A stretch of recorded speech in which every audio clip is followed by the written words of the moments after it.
Hello everyone, कैसे हैं हम सभी दोस्तों। इस वीडियो में हम सीखने वाले हैं कंप्लीट पाइथन कोर्स। ये बिगिनर लेवल का कोर्स रहेगा।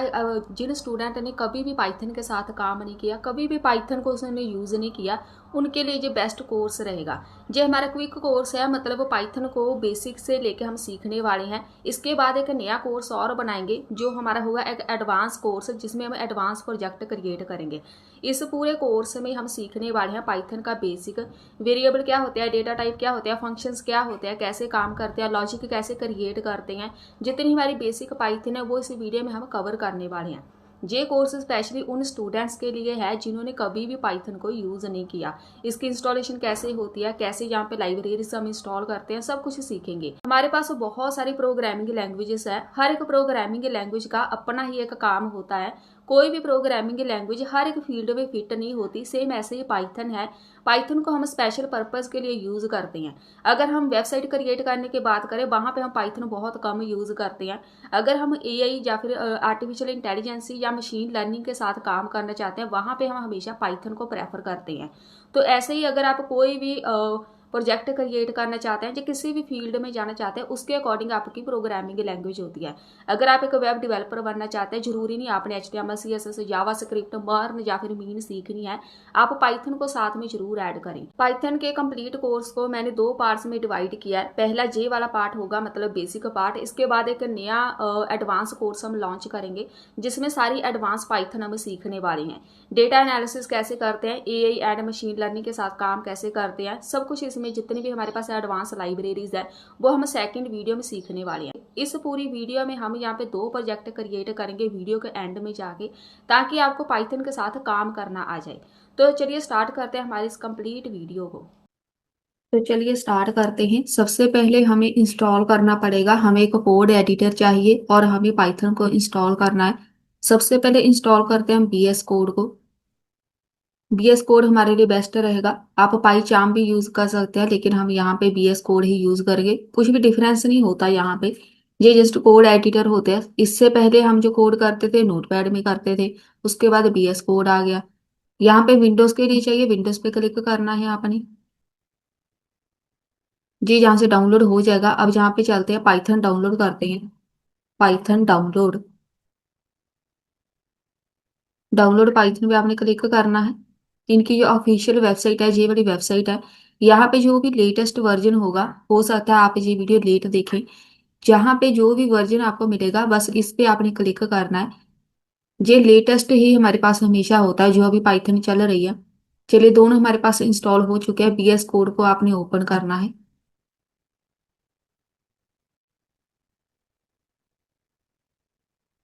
थोड़ा सा इसे को टाइम लगेगा। पाइथन हमारे पास इंस्टॉल हो चुकी है, इसको भी आप एक बार क्लिक कर लो। दोनों को हमने लॉन्च करना है। तो ये मेरे पास है पाइथन। चलिए इंस्टॉल नाउ पे क्लिक करते हैं। बहुत ही कम टाइम लगेगा, इसको मैं कुछ भी स्किप नहीं करूंगी ताकि आपको पता चले, इंस्टॉलेशन में कोई भी आपके पास इश्यू ना आए। क्योंकि जो भी यूजर फ्रेशर होते हैं, जो स्टूडेंट होते हैं, अगर उनके पास पाइथन इंस्टॉल ना हुई तो वहां पे वो काम कैसे करेंगे, इसलिए मैं कुछ भी स्किप नहीं करूंगी। थोड़ा सा वेट कर लेते हैं। तब तक हम यहाँ पे बीएस कोड पे चलते हैं। एक्सेप्ट पे क्लिक करना है। इसको बीएस कोड को इंस्टॉल करने के लिए आपके पास एक मेन, यहाँ पे मेरे पास ऑप्शन आएगा। ये आपने कंपलसरी इनको टिक करना है। इसके साथ क्या होगा, आपके पास एक तो इसका शॉर्टकट क्रिएट हो जाएगा डेस्कटॉप पे। ये वाला ऑप्शन बहुत ही इंपॉर्टेंट है, ओपन विद कोड का, वो मैं बाद में बताऊंगी कैसे। बस इंस्टॉल कर लो इसको। चलिए, इसको भी थोड़ा सा टाइम लगेगा, तब तक हम यहाँ पे पाइथन को देख लेते हैं। ये है बीएस कोड इंस्टॉल हो रहा है और ये हमारे पास पाइथन इंस्टॉल हो रही है।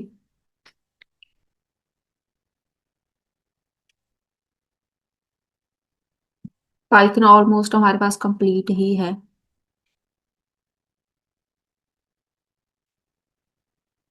अभी जो हमारे पास लेटेस्ट पाइथन चल रही है 3.13.7 वाला है हमारे पास जो लेटेस्ट वर्जन है।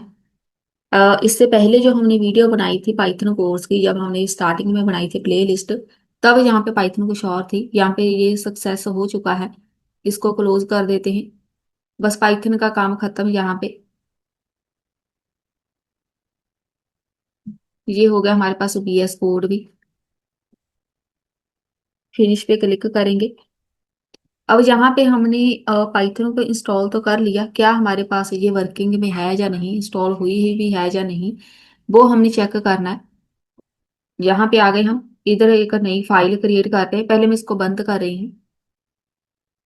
यहाँ पे आके आपने कोई भी फोल्डर क्रिएट करना है, न्यू फोल्डर बनाते हैं हम यहाँ पे। इसका नाम रख देते हैं पाइथन। मैंने वहां पे ओपन विद कोड बनाया था ना, यहाँ पे जैसे आप राइट क्लिक करेंगे, यहाँ पे ये वाला ऑप्शन आ रहा है ना, ओपन विद कोड।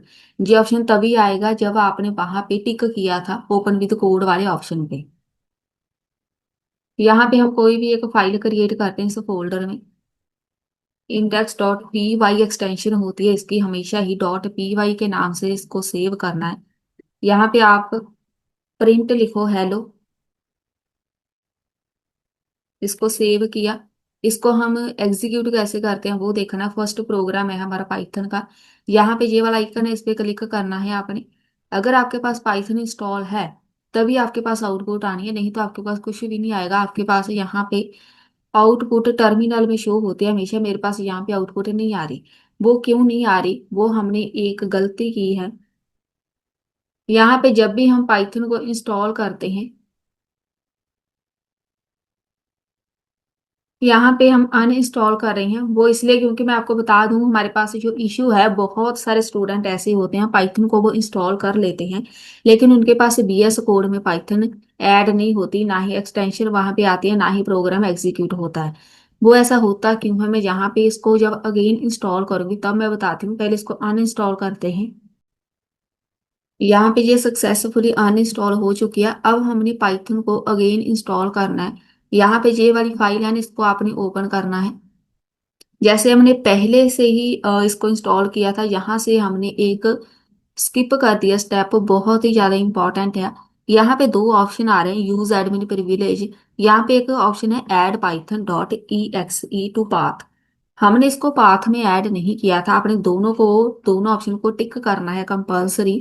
अगर आपको यहाँ पे पाइथन नहीं मिल रही, कोई भी आउटपुट नहीं आ रही पाइथन की, इसका मतलब इसका पाथ सेट नहीं हुआ। तो ये हमने स्किप किया था। ये बहुत ही ज्यादा इंपॉर्टेंट है, नहीं तो कभी भी आपके पास पाइथन वर्क नहीं करेगी बीएस कोड में। अब यहाँ पे अगर हम इंस्टॉल करेंगे, यहाँ पे जैस पे क्लिक करो, अब हमारे पास ये पाइथन परफेक्ट वर्क करेगी। अभी इसको वेट कर रही हैं हमें, मैं जहाँ पे स्किप कर रही हूँ उसको। अब मेरे पास यहाँ पे पाइथन सक्सेसफुली इंस्टॉल हो चुकी है। अब हम वापस चलते हैं यहाँ पे। पहले तो हम इसको ऐसे ही एग्जीक्यूट करते हैं, नहीं तो हम इसको बंद करके चलाएंगे। अब मेरे पास यहाँ पे हेलो आ रहा है, ठीक है, इसका मतलब पाइथन अब इंस्टॉल हो चुकी है। अगर आप वहां पे पाथ सेट नहीं करते तो आपको यहाँ पे खुद आके पाथ सेट करना पड़ेगा, वो थोड़ा मुश्किल होता है। इसीलिए वहां पे ही इन्होंने ऑप्शन दिया है कि पाइथन को ऑटोमेटिकली इसका पाथ सेट किया जाए और पाइथन को बीएस कोड में इंस्टॉल किया जाए। तो यहाँ पे मेरे पास ये वाला अगर हेलो आ रहा है, इसका मतलब मेरे पास पाइथन इंस्टॉल है। चलिए अब इसको स्टार्ट करते हैं, इसका सिलेबस स्टार्ट करते हैं हम। पाइथन एक सबसे इजी लैंग्वेज है, इसमें आपने कुछ भी प्रिंट करना हो जस्ट आपने लिखना है प्रिंट। यहाँ पे इसको सेव करो, यहाँ पे एग्जीक्यूट करो तो आपके पास यहाँ पे आउटपुट आ जाएगी। कुछ भी प्रिंट करना हो बस एक लाइन के साथ आप इसको प्रिंट कर सकते हैं। सबसे पहले हम इसका जो बेसिक है वो सीखने वाले हैं। इसमें कमेंट कैसे ऐड करते हैं। अगर आप इसमें कमेंट ऐड करना चाहते हैं, आप चाहते हैं कि सिर्फ ये वाली लाइन प्रिंट हो, इस लाइन को हमने कमेंट में ऐड करना है, तो हमारे पास दो ऑप्शन होते हैं।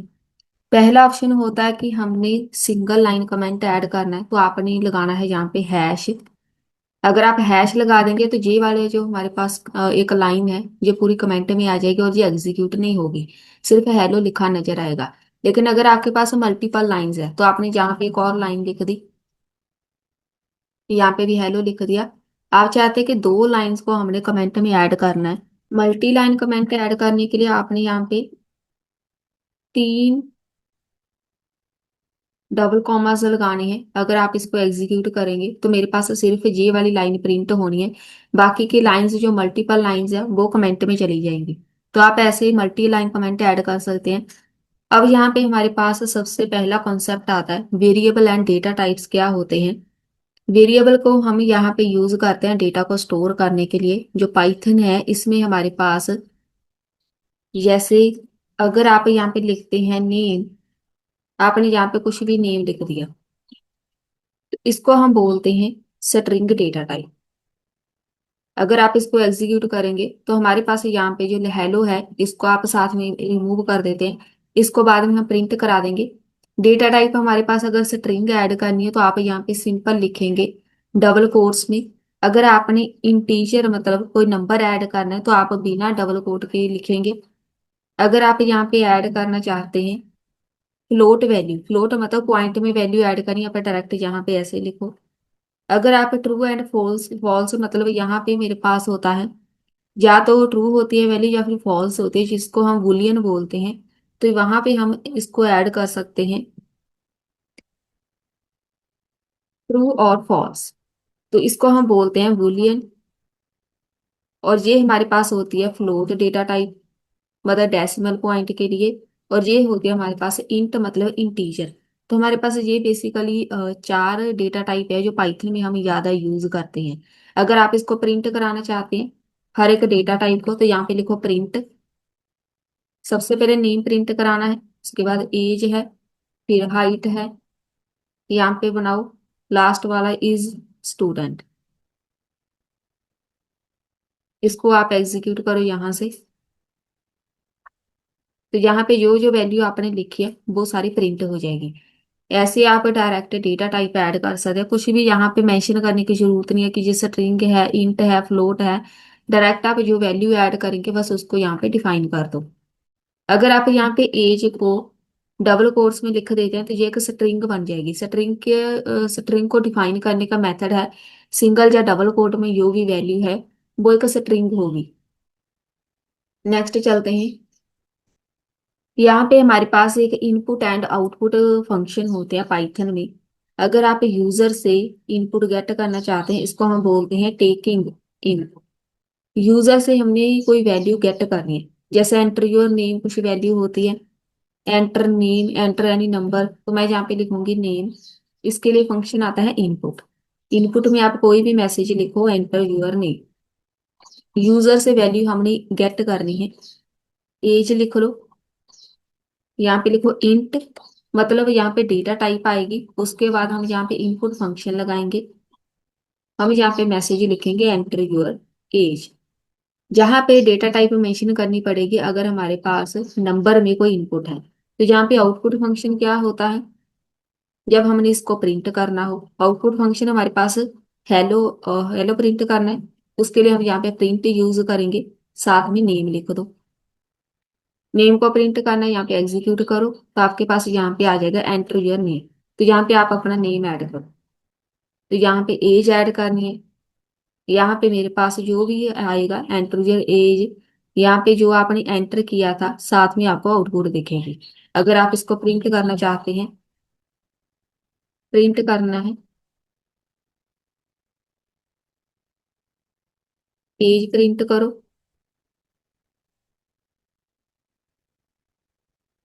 अब इसको सेव करते हैं।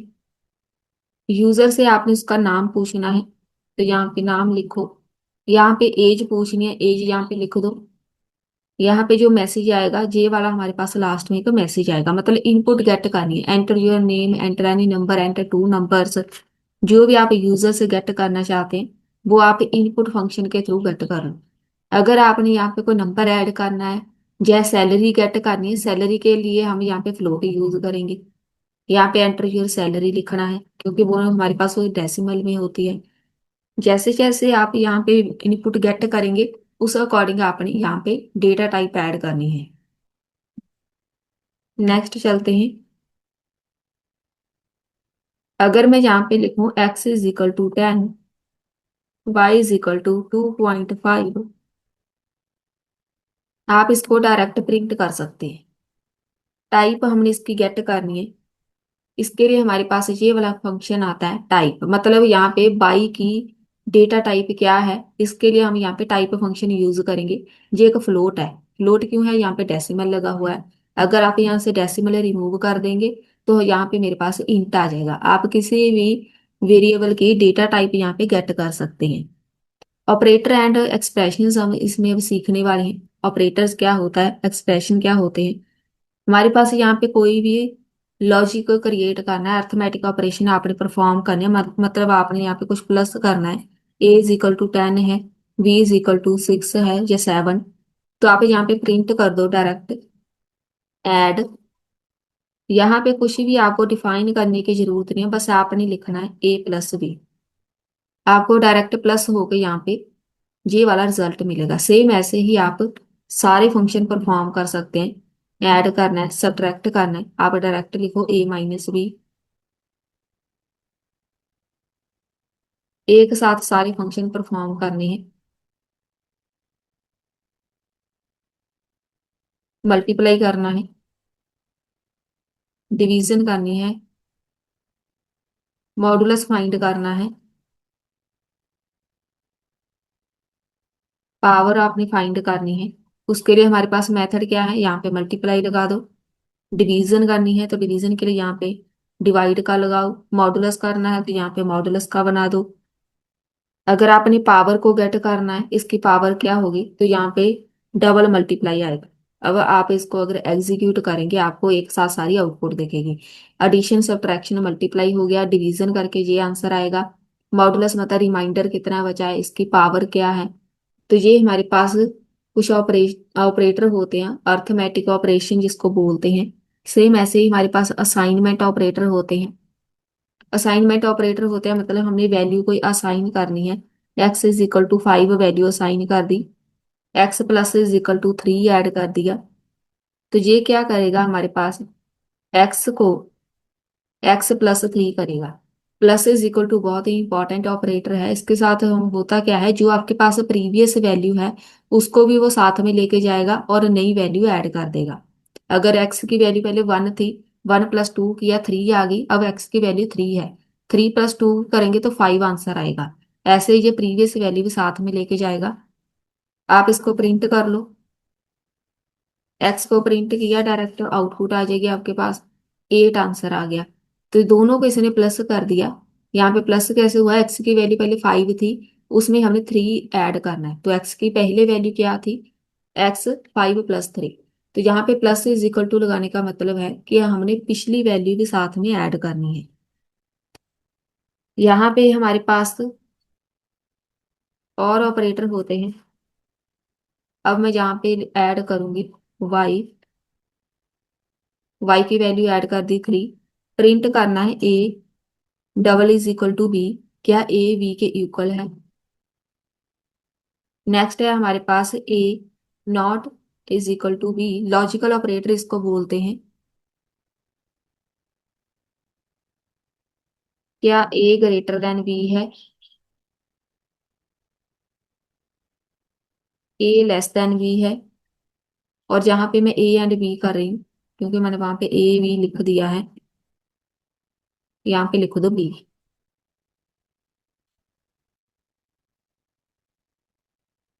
अगर हम इसको एग्जीक्यूट करेंगे, अगर तो A double is equal to B है, तो मतलब यहाँ पे ये फॉल्स आएगा क्योंकि ए एंड बी की वैल्यू इक्वल नहीं है।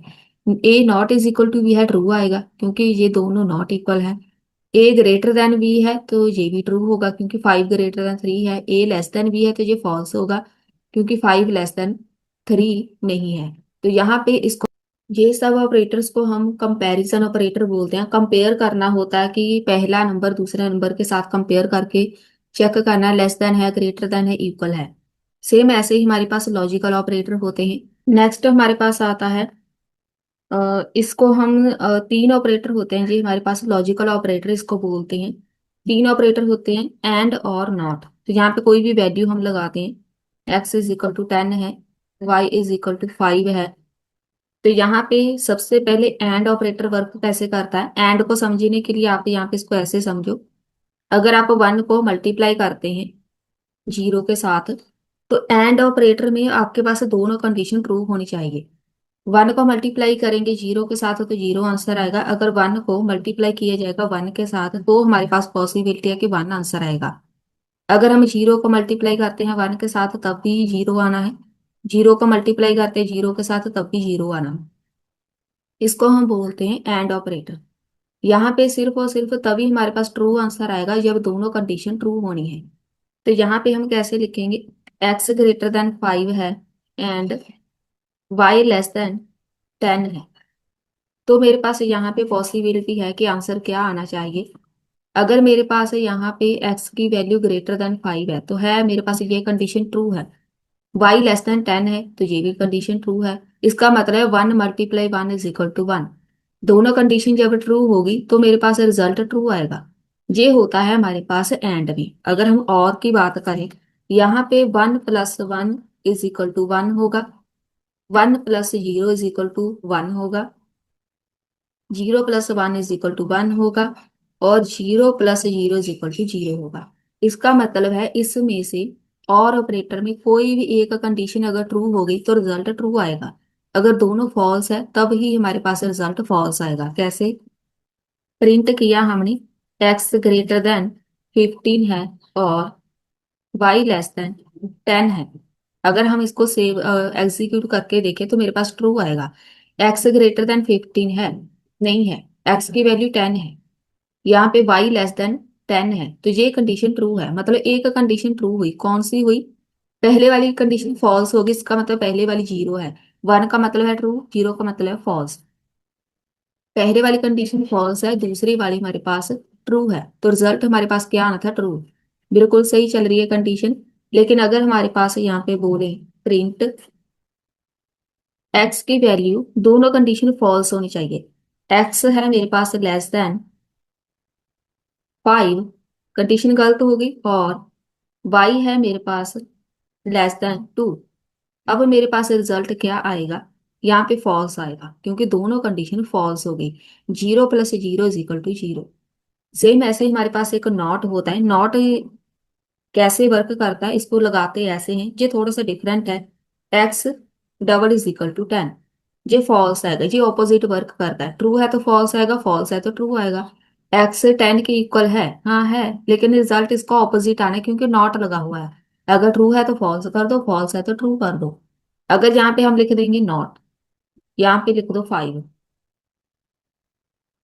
एग्जीक्यूट करो, तो रिजल्ट हमारे पास ट्रू आएगा। क्यों आएगा, x = है 5 के, यहाँ पे 5 के इक्वल नहीं है, तो यहाँ पे मेरे पास कंडीशन हो गई ट्रू, फॉल्स होगी। यहाँ पे कंडीशन फॉल्स होगी, लेकिन यहाँ पे लगा हुआ है नॉट। नॉट का मतलब है इसको ऑपोजिट कर दो, तो वहां पे रिजल्ट क्या आ गया, ट्रू। अगर मेरे पास यहाँ पे फॉल्स है तो रिजल्ट ट्रू आएगा, अगर कंडीशन ट्रू है तो रिजल्ट फॉल्स आएगा। नेक्स्ट हमारे पास ऑपरेटर्स आते हैं, इसको हम बोलते हैं ऑपरेटर प्रेसिडेंस। प्रेसिडेंस अगर आपने सुना हो, इसको हम बॉड मास बोलते हैं। बॉड मास कैसे वर्क करता है, बी का मतलब होता है ब्रैकेट, ऑर्डर, ऑर्डर मतलब पावर है, एक्सपोनेंट है, डिवीजन करना है, उसके बाद मल्टीप्लिकेशन करनी है, फिर एडिशन, फिर सब्ट्रैक्शन आएगा। अब ये कैसे वर्क करता है, एक एग्जांपल बनाते हैं। मेरे पास ये कुछ वैल्यू है, 10 को 5 के पास प्लस करके 2 करना है मल्टीप्लाई। अब इसमें से क्या पॉसिबिलिटी है, बॉड मास यहाँ पे अप्लाई करेंगे। सबसे पहले दोनों का एडिशन करना है या फिर दोनों को मल्टीप्लाई करना है, उसको हम बोलते हैं बॉड मास। पहले कौन सा प्रेसिडेंस आएगा, तो यहाँ पे प्रिंट करेंगे अगर हम रिजल्ट, यहाँ पे हम इसको मल्टीप्लाई कर एग्जीक्यूट करेंगे तो मेरे पास 20 आंसर आएगा। कैसे, पहले हम ऐसे देखते हैं, 10 + 5 क्या हो गया 15, मल्टीप्लाई 2 आ गया 30। इसका मतलब ये बिल्कुल गलत है, बॉड मास के अकॉर्डिंग चलना है। यहाँ पे एडिशन पहले आनी है या मल्टीप्लाई, यहाँ पे m पहले आ रहा है, m मतलब मल्टीप्लाई, तो इसका मतलब पहले मल्टीप्लाई होगा, उसके बाद एडिशन बाद में आ रहा है। पहले मल्टीप्लाई किया, 5 × 2 10 आ गया, अब उसको दोनों को प्लस कर दो, 10 + 10 = 20। इसको हम बोलते हैं वॉट मास। सेम ऐसे ही दूसरी एग्जांपल हमारे पास हो सकती है, R2। सबसे पहले ब्रैकेट ऐड कर दो, ब्रैकेट को मल्टीप्लाई कर दो 2 के साथ। अब यहाँ पे पहले एडिशन होके ब्रैकेट ओपन होनी है या मल्टीप्लाई होनी है, तो यहाँ पे हम इसको कर देते हैं प्रिंट R2 को। आंसर क्या हमारे पास 30। 30 कैसे आया, पहले तो अगर हम यहाँ पे दोनों को प्लस करें, 15 आ गया, 15 को मल्टीप्लाई किया 2 के साथ। अब यहाँ पे देखो पहले है ब्रैकेट, इसका मतलब सबसे पहले ब्रैकेट सॉल्व होनी है। बेशक एडिशन हमारे पास बाद में आ रहा है यहाँ पे, एडिशन बाद में है, लेकिन इसको हम एडिशन नहीं बोलेंगे, इसको हम बोलते हैं ब्रैकेट। पहले ब्रैकेट ओपन की जाती है, उसके बाद बाकी सारे ऑपरेशन परफॉर्म होते हैं। सबसे हाईएस्ट प्रेसिडेंसी है हमारे पास ब्रैकेट की। कुछ भी वैल्यू हो ब्रैकेट में, सबसे पहले ब्रैकेट ओपन करो, उसके बाद जितनी मल्टीप्लिकेशन है वो हम परफॉर्म करेंगे। अगर आपके पास कुछ ऐसे आ जाए, जे वाला हमारे पास ऑपरेटर हो, तो यहाँ पे भी पहले जे वाली ब्रैकेट ओपन होगी, फिर जे वाली ब्रैकेट ओपन होगी, फिर दोनों को मल्टीप्लाई किया जाएगा, आंसर आएगा -30।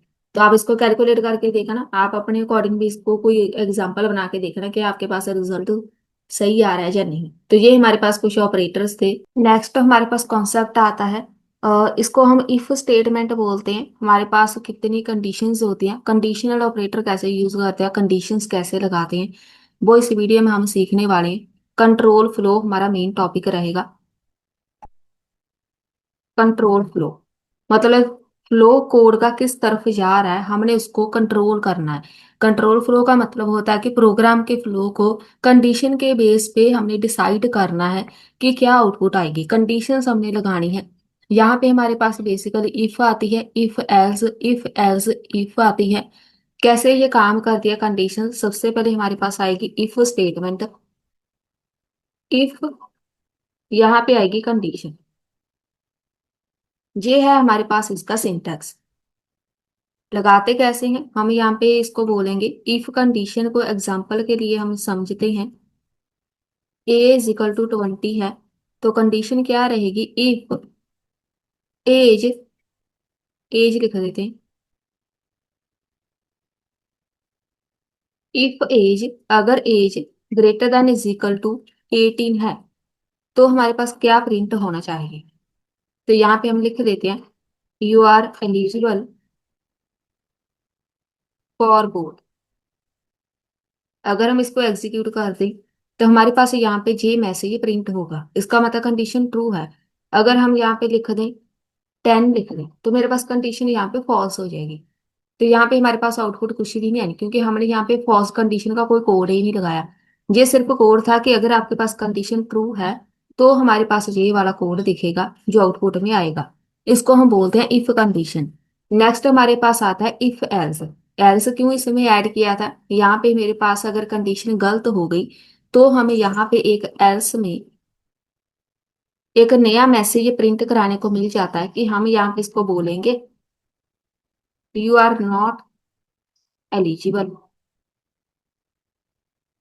अगर हमारे पास कंडीशन ट्रू है, तो ट्रू वाला कोड दिखेगा, अगर कंडीशन गलत है तो गलत वाला। अब हम यहाँ पे इसको फॉल्स कर देते हैं। एज जो है 18 से ग्रेटर देन नहीं है, तो इसका मतलब हमारे पास सेकंड वाला जे वाला ऑप्शन आना चाहिए, जो बिल्कुल सही है। ठीक है, अगर हमारे पास कंडीशन ट्रू है तो जे वाला कोड चलेगा, कंडीशन फॉल्स है तो जे वाला कोड चलेगा। इसको हम बोलते हैं इफ एल्स। अब यहाँ पे इसके बाद भी हमारे पास एक कंडीशन आई है। जब मुझे पता होता है कि मैंने मल्टीपल कंडीशन चेक करनी है, मल्टीपल कंडीशन लगानी है, इसमें सिर्फ एक कंडीशन है। अगर यहाँ पे कंडीशन ट्रू है तो ये कोड चलेगा, यहाँ पे कंडीशन फॉल्स है तो ये चलेगा। लेकिन अगर मैं चाहती हूँ कि मेरे पास कंडीशन ही मल्टीपल्स है, तो वहां पे हम क्या ऐड करेंगे, जैसे मार्क्स होते हैं। मार्क्स मान लो मेरे पास इतने मार्क्स है किसी स्टूडेंट के, पहली कंडीशन क्या आएगी, if marks greater than is equal to 90 है, तो मेरे पास यहाँ पे कुछ प्रिंट होना चाहिए। प्रिंट कर लो ग्रेड ए प्लस कर दो। प्रिंट करो ग्रेड ए प्लस, अगर 90 से ज्यादा है मार्क्स। लेकिन एल्स इफ, अगर मार्क्स, एल्स इफ को हम लिखते हैं एल इफ। पाइथन में हमेशा इसको एल इफ नाम से लिखते हैं। एल इफ का मतलब है एल्स इफ, मतलब दूसरी कंडीशन लगाओ, अगर marks greater than is equal to 75 है, तो हम यहाँ पे प्रिंट कर देंगे ग्रेड कौन सा, ए। दो कंडीशन हो गई, एक और कंडीशन लगाओ, एल इफ अगर marks greater than is equal to 60 है, तो यहाँ पे कुछ और प्रिंट कर दो। तो मैं यहाँ पे प्रिंट कर दूंगी जो ग्रेड होगा बी। इसको हम बोलते हैं कंडीशन एल इफ या फिर एल्स इफ। अगर एग्जीक्यूट करेंगे मेरे पास यहाँ पे क्या आएगा, बी। बी मतलब 90 से मार्क्स से ज्यादा नहीं है, 75 से मार्क्स से ज्यादा है, हाँ। यहाँ पे 75 से भी ज्यादा नहीं है क्योंकि 72 है। 60 से ज्यादा है, इसका मतलब ये वाली कंडीशन ट्रू है। अगर यहाँ पे मैं 65 कर दूं तो हम इसको एग्जीक्यूट करेंगे तो आंसर 65 वाला हमारे पास यहाँ पे आएगा, greater than is equal to 60। अब यहाँ पे कर दो 70, 80 कर देते। 80 के साथ हमारे पास ए प्लस आएगा, ए वाला ग्रेड आएगा, ये वाला 75 वाला। इसका मतलब है अगर आपने मल्टीपल कंडीशंस ऐड करनी हो तब आपने यहाँ पे एल्स इफ लगानी है। लेकिन इसके बाद भी हमारे पास एक और मेथड है कि हम यहाँ पे नेस्टेड कंडीशन लगा सकते हैं। अगर आपने इतनी सारी एल्स इफ नहीं लगानी तो आप डायरेक्ट नेस्टेड इफ लगा दो, एक कंडीशन के अंदर दूसरी कंडीशन लगानी। जैसे मान लो मेरे पास यहाँ पे एज है और एक सिटीजन है, सिटीजन ट्रू, तो हम यहाँ पे पहली कंडीशन लगाएंगे if age greater than is equal to 18 है। अगर age greater than is equal to 18 है, पहली कंडीशन क्या आएगी, इफ सिटीजन। अगर सिटीजन की वैल्यू ट्रू है, वो सिटीजन भी होना चाहिए ना हमारी इंडिया का, तभी वो वोट कर पाएगा। तो यहाँ पे हम लिख देंगे यू आर एलिजिबल। अगर हमारे पास एज ग्रेटर देन 18 है तो ये कंडीशन ट्रू होगी। लेकिन दूसरी कंडीशन भी मैंने चेक करनी कि वो इंडिया का सिटीजन होना चाहिए, इफ सिटीजन। एक कंडीशन के अंदर, इस कंडीशन के अंदर मैंने दूसरी कंडीशन लगा दी, इसका मतलब है नेस्टेड कंडीशन। एल्स में जाके, एल्स में जाके कुछ और प्रिंट करा दो, यहाँ पे लिख दो नॉट, नॉट एलिजिबल। एक एल्स होगी इस वाले इफ की, एक एल्स होगी अब इस वाले इफ की। इसका मतलब है यहाँ पे दो एल्स लगनी है। यहाँ पे प्रिंट करा दो, इसमें कुछ और लिख देते हैं। फर्स्ट वाला जो होगा सिटीजन वाला हम यहाँ पे ऐड करेंगे नॉट सिटीजन। जो सेकंड वाला होगा प्रिंट नॉट एलिजिबल। ये हमारे पास आउटपुट आनी है। अब यहाँ पे देखो मेरे पास एरर आ रही है। एरर पता क्यों है, पहले तो ये वाला जो प्रिंट होता है हमेशा ही ये वाली जो अ, एक पाइथन का हमारे पास सीक्वेंस होता है, शायद आपको नहीं पता। ये बात आपने हमेशा ही माइंड में रखनी है कि हमारे पास यहाँ पे जिधर इफ स्टार्ट हो रही है उसकी एल्स बिल्कुल उसके सामने होनी चाहिए। अब ये वाली जो एल्स है ना, ये हमारे पास पहले वाली इफ की है, तो इसका मतलब है ये इफ के बिल्कुल सामने यहाँ पे होनी चाहिए। और ये वाला जो प्रिंट है इसको हम इसके अंडर ऐसे रखेंगे, बिल्कुल सीक्वेंस में हमारे पास कोड होना चाहिए, तभी आपके पास आउटपुट आएगी। यू आर एलिजिबल का मेरे पास कोड आया है क्योंकि एज ग्रेटर देन 18 है। तो यहाँ पे है, पहली कंडीशन सही है, दूसरा इफ सिटीजन, दोनों कंडीशन ये भी सही होनी चाहिए। अगर सिटीजन है इंडिया का तो मेरे पास ये आउटपुट आएगी। अगर मैं यहाँ पे फॉल्स कर दूं तो वो इंडिया का सिटीजन है ही नहीं। एग्जीक्यूट करो तो मेरे पास यहाँ पे आएगा नॉट सिटीजन, क्योंकि वो इंडिया का सिटीजन नहीं है तो वो वोट कैसे कर सकता है। इसको हम बोलते हैं नेस्टेड इफ कंडीशन। इसको एक और एग्जांपल के बहुत ही एक इम्पॉर्टेंट एग्जांपल होती है, हमने जहाँ पे even and odd number find करने होते हैं। बहुत पॉपुलर एक एग्जांपल है। इवन ऑड हम कैसे फाइंड करते हैं, इंट में जाके पहले इनपुट गेट कर लेंगे यूजर से, ये एंटर नंबर, कोई भी नंबर एंटर करो, यूजर को बोलो इफ नाम मॉडुलस 2। अगर तो 2 के साथ डिवाइड करके रिमाइंडर 0 बच गया, अगर रिमाइंडर 0 बच गया तो हम यहाँ पे प्रिंट कर देंगे प्रिंट इवन। अगर 2 के साथ कोई भी नंबर डिवाइड करके रिमाइंडर 0 बच गया तो ये होगा हमारे पास इवन। एल्स में जाके यहाँ पे प्रिंट कर दो और अगर हमें यहाँ पे इसको एग्जीक्यूट करें, कोई भी नंबर ऐड करना है, मैं नंबर यहाँ पे 4 ऐड करूंगी, इसका मतलब ये इवन है, 2 के साथ डिवाइड हो गया। फिर से इसको एग्जीक्यूट करो, मैं यहाँ पे 3 नंबर ऐड करूंगी तो ये मेरे पास ऑड नंबर आएगा, क्योंकि 2 के साथ डिवाइड करके रिमाइंडर 0 अगर नहीं आ रहा तो वो हमारे पास ऑड नंबर होगा। इवन ऑड नंबर इसको बोलते हैं। ऐसे आप बहुत सारे एग्जाम्पल क्रिएट कर सकते हैं अगर आप इसको और अच्छे से समझना चाहते हैं। नेक्स्ट चलते हैं। नेक्स्ट हम इसमें सीखने वाले लूप्स क्या होते हैं, बहुत ही इंपॉर्टेंट टॉपिक है। लूप्स हम बेसिकली यूज करते हैं रिपीटर टास्क जिसको बोलते हैं, हमने एक वैल्यू को बार बार रिपीट करना है, उसको हम बोलते हैं लूप। कैसे ये काम करता है, दो लूप हमारे पास मेन आती है, एक वाइल लूप होती है, एक फॉर लूप। कैसे लगाते हैं, सबसे पहले वाइल लूप समझते हैं। यहाँ पे वाइल लिखना है आपने और यहाँ पे इसकी आएगी कंडीशन। कंडीशन के साथ यहाँ पे आएगा मेरे पास कोड। ये इसका होता है सिंटैक्स। अब इसको लगाते कैसे हैं, तो सबसे पहले मेरे पास एक नंबर होगा कोई भी, 1 से नंबर स्टार्ट होना है, और यहाँ पे मैं लिखूंगी वाइल आई की value less than is equal to 5 तक ना हो जाए तब तक लूप चलती रहे। इसका मतलब नंबर हम प्रिंट कराते ही रहेंगे। आई को प्रिंट करा दो, और इसको हमेशा आई को इंक्रीमेंट किया जाता है। कितना इंक्रीमेंट करना है, 1 कर दो। पहले इसको एग्जीक्यूट करते हैं फिर समझते हैं। यहाँ पे ये 5 तक चलेगा, इसको हम बोलते हैं लूप। यहाँ पे आई की वैल्यू मैंने 1 सेट किया, आप 0 सेट कर दो। यहाँ पे वैल्यू स्टार्टिंग 0 से होनी है, 0 से लेके 5 तक। यहाँ पे आपने 5 लिखा है, आप इसको 15 कर दो, तो लूप हमारे पास 15 तक चलेगी। यहाँ तक हमने लिखा है कि जहां से स्टार्ट होनी चाहिए, एक इनिशियल वैल्यू होती है, यहाँ से लूप स्टार्ट होनी है। एक होती है एंडिंग वैल्यू, कहाँ तक चलेगी, उसको प्रिंट कर दो।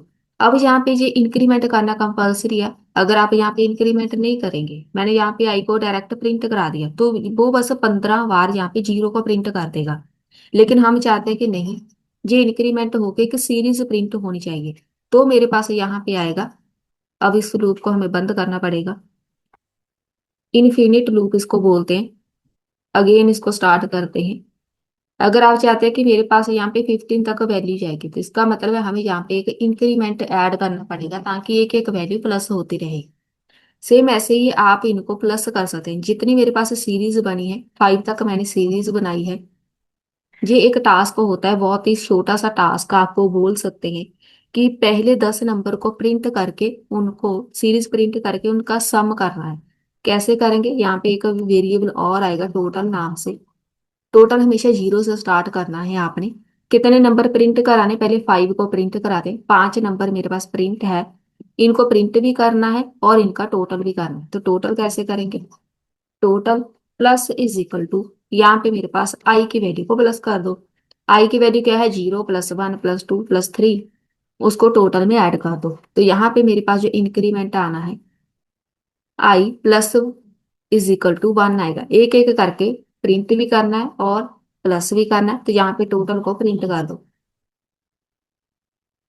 मेरे पास जो वैल्यू आएगी, यहाँ पे आएगी मेरे पास ये वाली वैल्यू, 0 1 3 6 10 15। यहाँ पे जो वैल्यू इसने प्रिंट की है, पहले 0 को 1 के पास साथ प्लस किया है, यहाँ पे मैंने लगाया है plus is equal to. Plus is equal to का मतलब है यहाँ पे जो पिछली वैल्यू है ये उसको साथ लेके चलेगा।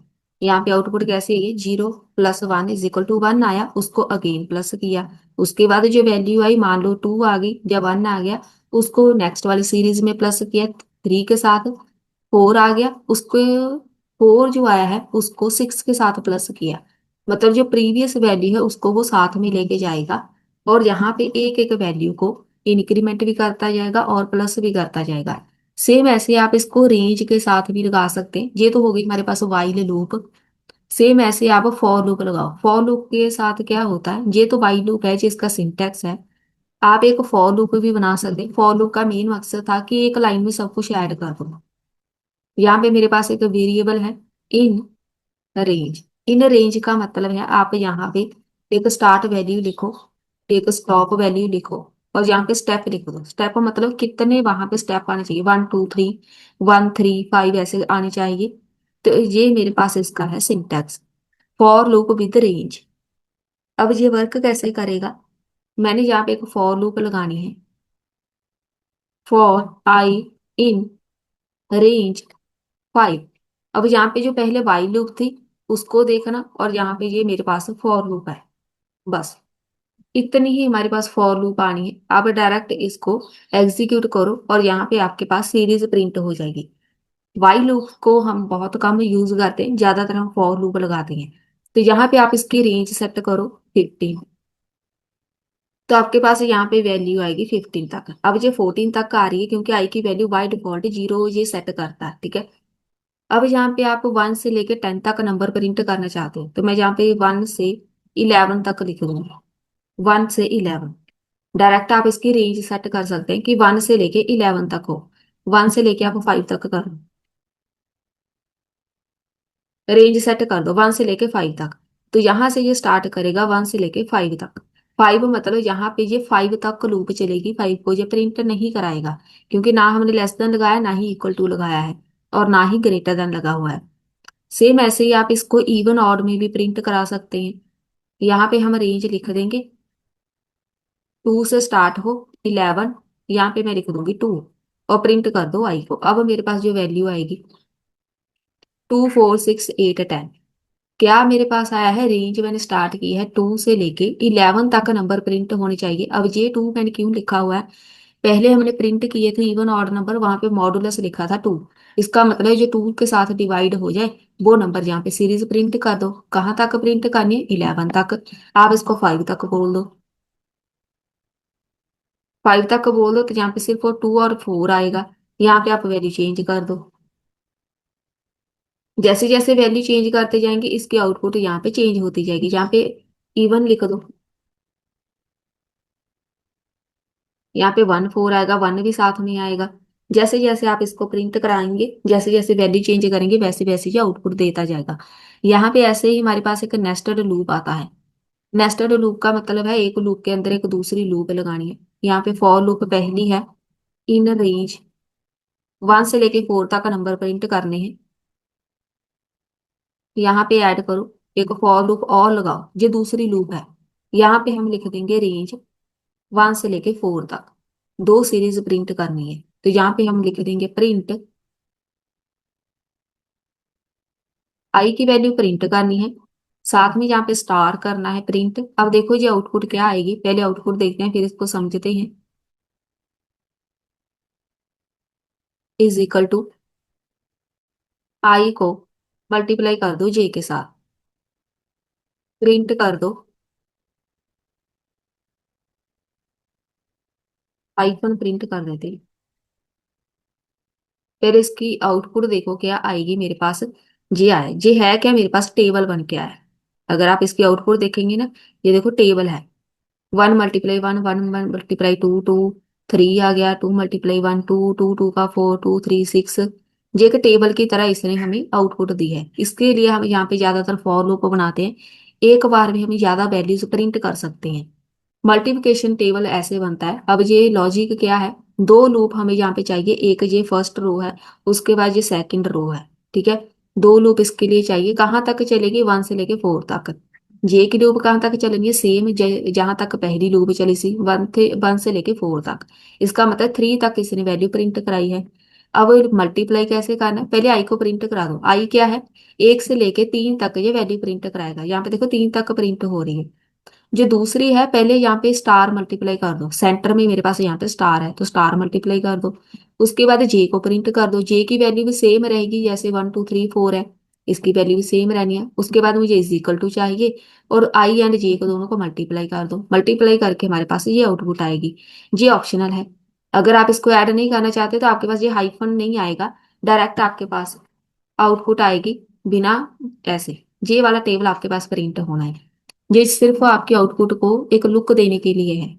सेम ऐसे ही आप एक लूप कंट्रोल स्टेटमेंट ऐड कर सकते हैं। लूप कंट्रोल होता है, मेरे पास लूप तो चल रही है, लूप मैंने लगा दी कि 1 से लेके 10 तक नंबर प्रिंट करनी है, लेकिन बाद में मैं चाहती हूँ कि नंबर 10 तक प्रिंट ना हो। बेशक मैंने लूप लगाई है, मैं इसको बोलूंगी इफ आई की वैल्यू 5 तक चली जाए तो वहां पे लूप स्टॉप हो जाए। इसको हम बोलते हैं ब्रेक करना। ब्रेक करके इसको प्रिंट कर दो। मैं चाहती हूँ जैसे ही वैल्यू 5 तक जाए वहां पे ब्रेक लग जाए, और 5 तक की वैल्यू प्रिंट हो, बाकी सारी स्किप कर दें। बेशक आपने लूप 1 से लेके 10 तक लगाई हुई है, लेकिन फिर भी हम इसकी सीरीज सिर्फ 5 तक प्रिंट कराएंगे, इसको हम बोलते हैं ब्रेक। सेम ऐसे ही एक कंटिन्यू होती है, अगर यहाँ पे आई की वैल्यू 3 तक चली जाए, उसको कंटिन्यू कर दो, कंटिन्यू, यहाँ पे 6 लिख दो। पहले हमने बोला था कि वो ब्रेक कर दे, लेकिन जैसे इसकी वैल्यू 3 तक चली जाए, ये 3 कभी भी प्रिंट नहीं करेगा। यहाँ पे आपने कंटिन्यू स्टेटमेंट लगाई है, उस नंबर को स्किप करके उसके आगे वाले नंबर को ये कंटिन्यू कर देगा, उस नंबर को स्किप करेगा। यहाँ पे आपने कंटिन्यू स्टेटमेंट लगाई हुई है, इसको हम बोलते हैं ब्रेक एंड कंटिन्यू स्टेटमेंट। अब यहाँ पे मेरे पास एक टास्क होते हैं, आपने देखे भी होंगे ये टास्क। आपने कोई पैटर्न एक ट्रायंगल प्रिंट करना है। यहाँ पे मैं लिख दूंगी रेंज। एक ट्रायंगल प्रिंट करना है। 1 से लेके 6 तक मेरे पास नंबर्स या ट्रायंगल आने चाहिए। प्रिंट कैसे करेंगे? प्रिंट कर दो। क्या प्रिंट कराना चाहते हैं? स्टार। स्टार लगा के मल्टीप्लाई कर दो आई के साथ। नंबर प्रिंट नहीं करने, मैंने एक पैटर्न प्रिंट करना है, तो ये वाला पैटर्न बन जाएगा। 1 से स्टार्ट होगा, 6 तक चलेगा, इसका मतलब 1 2 3 4 5। 6 से जब वैल्यू पहुंचेगी इसको स्किप कर देगा। आप यहाँ पे कुछ और प्रिंट करा लो। ये वाला प्रिंट करा दो। अगर आप चाहते हैं कि नहीं हमने यहाँ पे कोई करेक्टर प्रिंट करना है, करेक्टर प्रिंट कर दो। सेम ऐसे ही आप इसको ऑपोजिट भी प्रिंट करा सकते हैं। जे लास्ट वाला टॉप पे आना चाहिए, जे फर्स्ट भी है जे लास्ट पे आनी चाहिए। ऑपोजिट करना, तो मैं यहाँ पे क्या ऐड करूंगी? 5 0 -1 कर दो, बस। और जहां पे वैल्यू सेम रहेगी, लूप को चेंज कर दो, ऑपोजिट कर दो, तो आपके पास ये वाला दिखेगा पैटर्न। जो मेरे पास पहले लूप थी उसको ऑपोजिट करना है, और ये हमेशा ही -1 में चलेगा। -1, एक एक वन माइनस होता जाएगा, एक एक वैल्यू माइनस होती जाएगी। सेम ऐसे ही आप एक नंबर प्रिंट कर दो, नंबर सीरीज प्रिंट करनी है। अब देखो ये कैसे होगा, ये नेस्टेड लूप के साथ पॉसिबल है। यहाँ पे हम लूप चलाएंगे 1 से लेकर 6 तक। एक दूसरी लूप लगेगी, एक आई फॉर रो के लिए, जे फॉर कॉलन के लिए। मैं यहाँ पे ऐड करूंगी। 1 से स्टार्ट हो, आई को +1 करते जाओ, एक एक प्लस करते जाओ। साथ में प्रिंट करना है हमने। प्रिंट किसको करना है? यहाँ पे लिखो प्रिंट, जे को प्रिंट कर दो। एंड ये जस्ट हमारे लिए आउटपुट को थोड़ी सी डेकोरेट करने के लिए है। पहले आउटपुट देख लो क्या आएगी। आउटपुट हमारे पास गलत है। फॉर आई इन रेंज 1 से लेकर 6 तक, फॉर जे इन रेंज +1 कर दिया। अच्छा, ये वाला जो प्रिंट है ना, ये हमारे पास इस फॉर लूप के सामने आना चाहिए, इसीलिए हमारे पास गलत आउटपुट है। अब सही है। 1 1 2 1 2 3 1 2 3 4 5। अब देखो जे वाली जो लूप है ये रो के लिए है, रो मतलब जे 1 इस तरफ है, एक जे हो गया 1, उसके बाद 1 2 आ गया, फिर 1 2 3 आ गया, जे रो है। जे है, जे कॉलन के लिए, कॉलन मतलब पहले जे वाला 1, सिर्फ 1, उसके बाद जे वाला सिर्फ और सिर्फ 2, फिर जे वाला सिर्फ और सिर्फ 3, बॉटम की तरफ। अब दोनों को हमने प्रिंट करना है, प्रिंट कर दो जे को। यहाँ पे मैंने लिखा हुआ है जे की जगह आई कर दो, तो हमारे पास ऐसे प्रिंट होगी। अब देखो मेरे पास 2 ऐसे आ रहा है, 3 ऐसे आ रहा है, ठीक है, ऑपोजिट हो गया।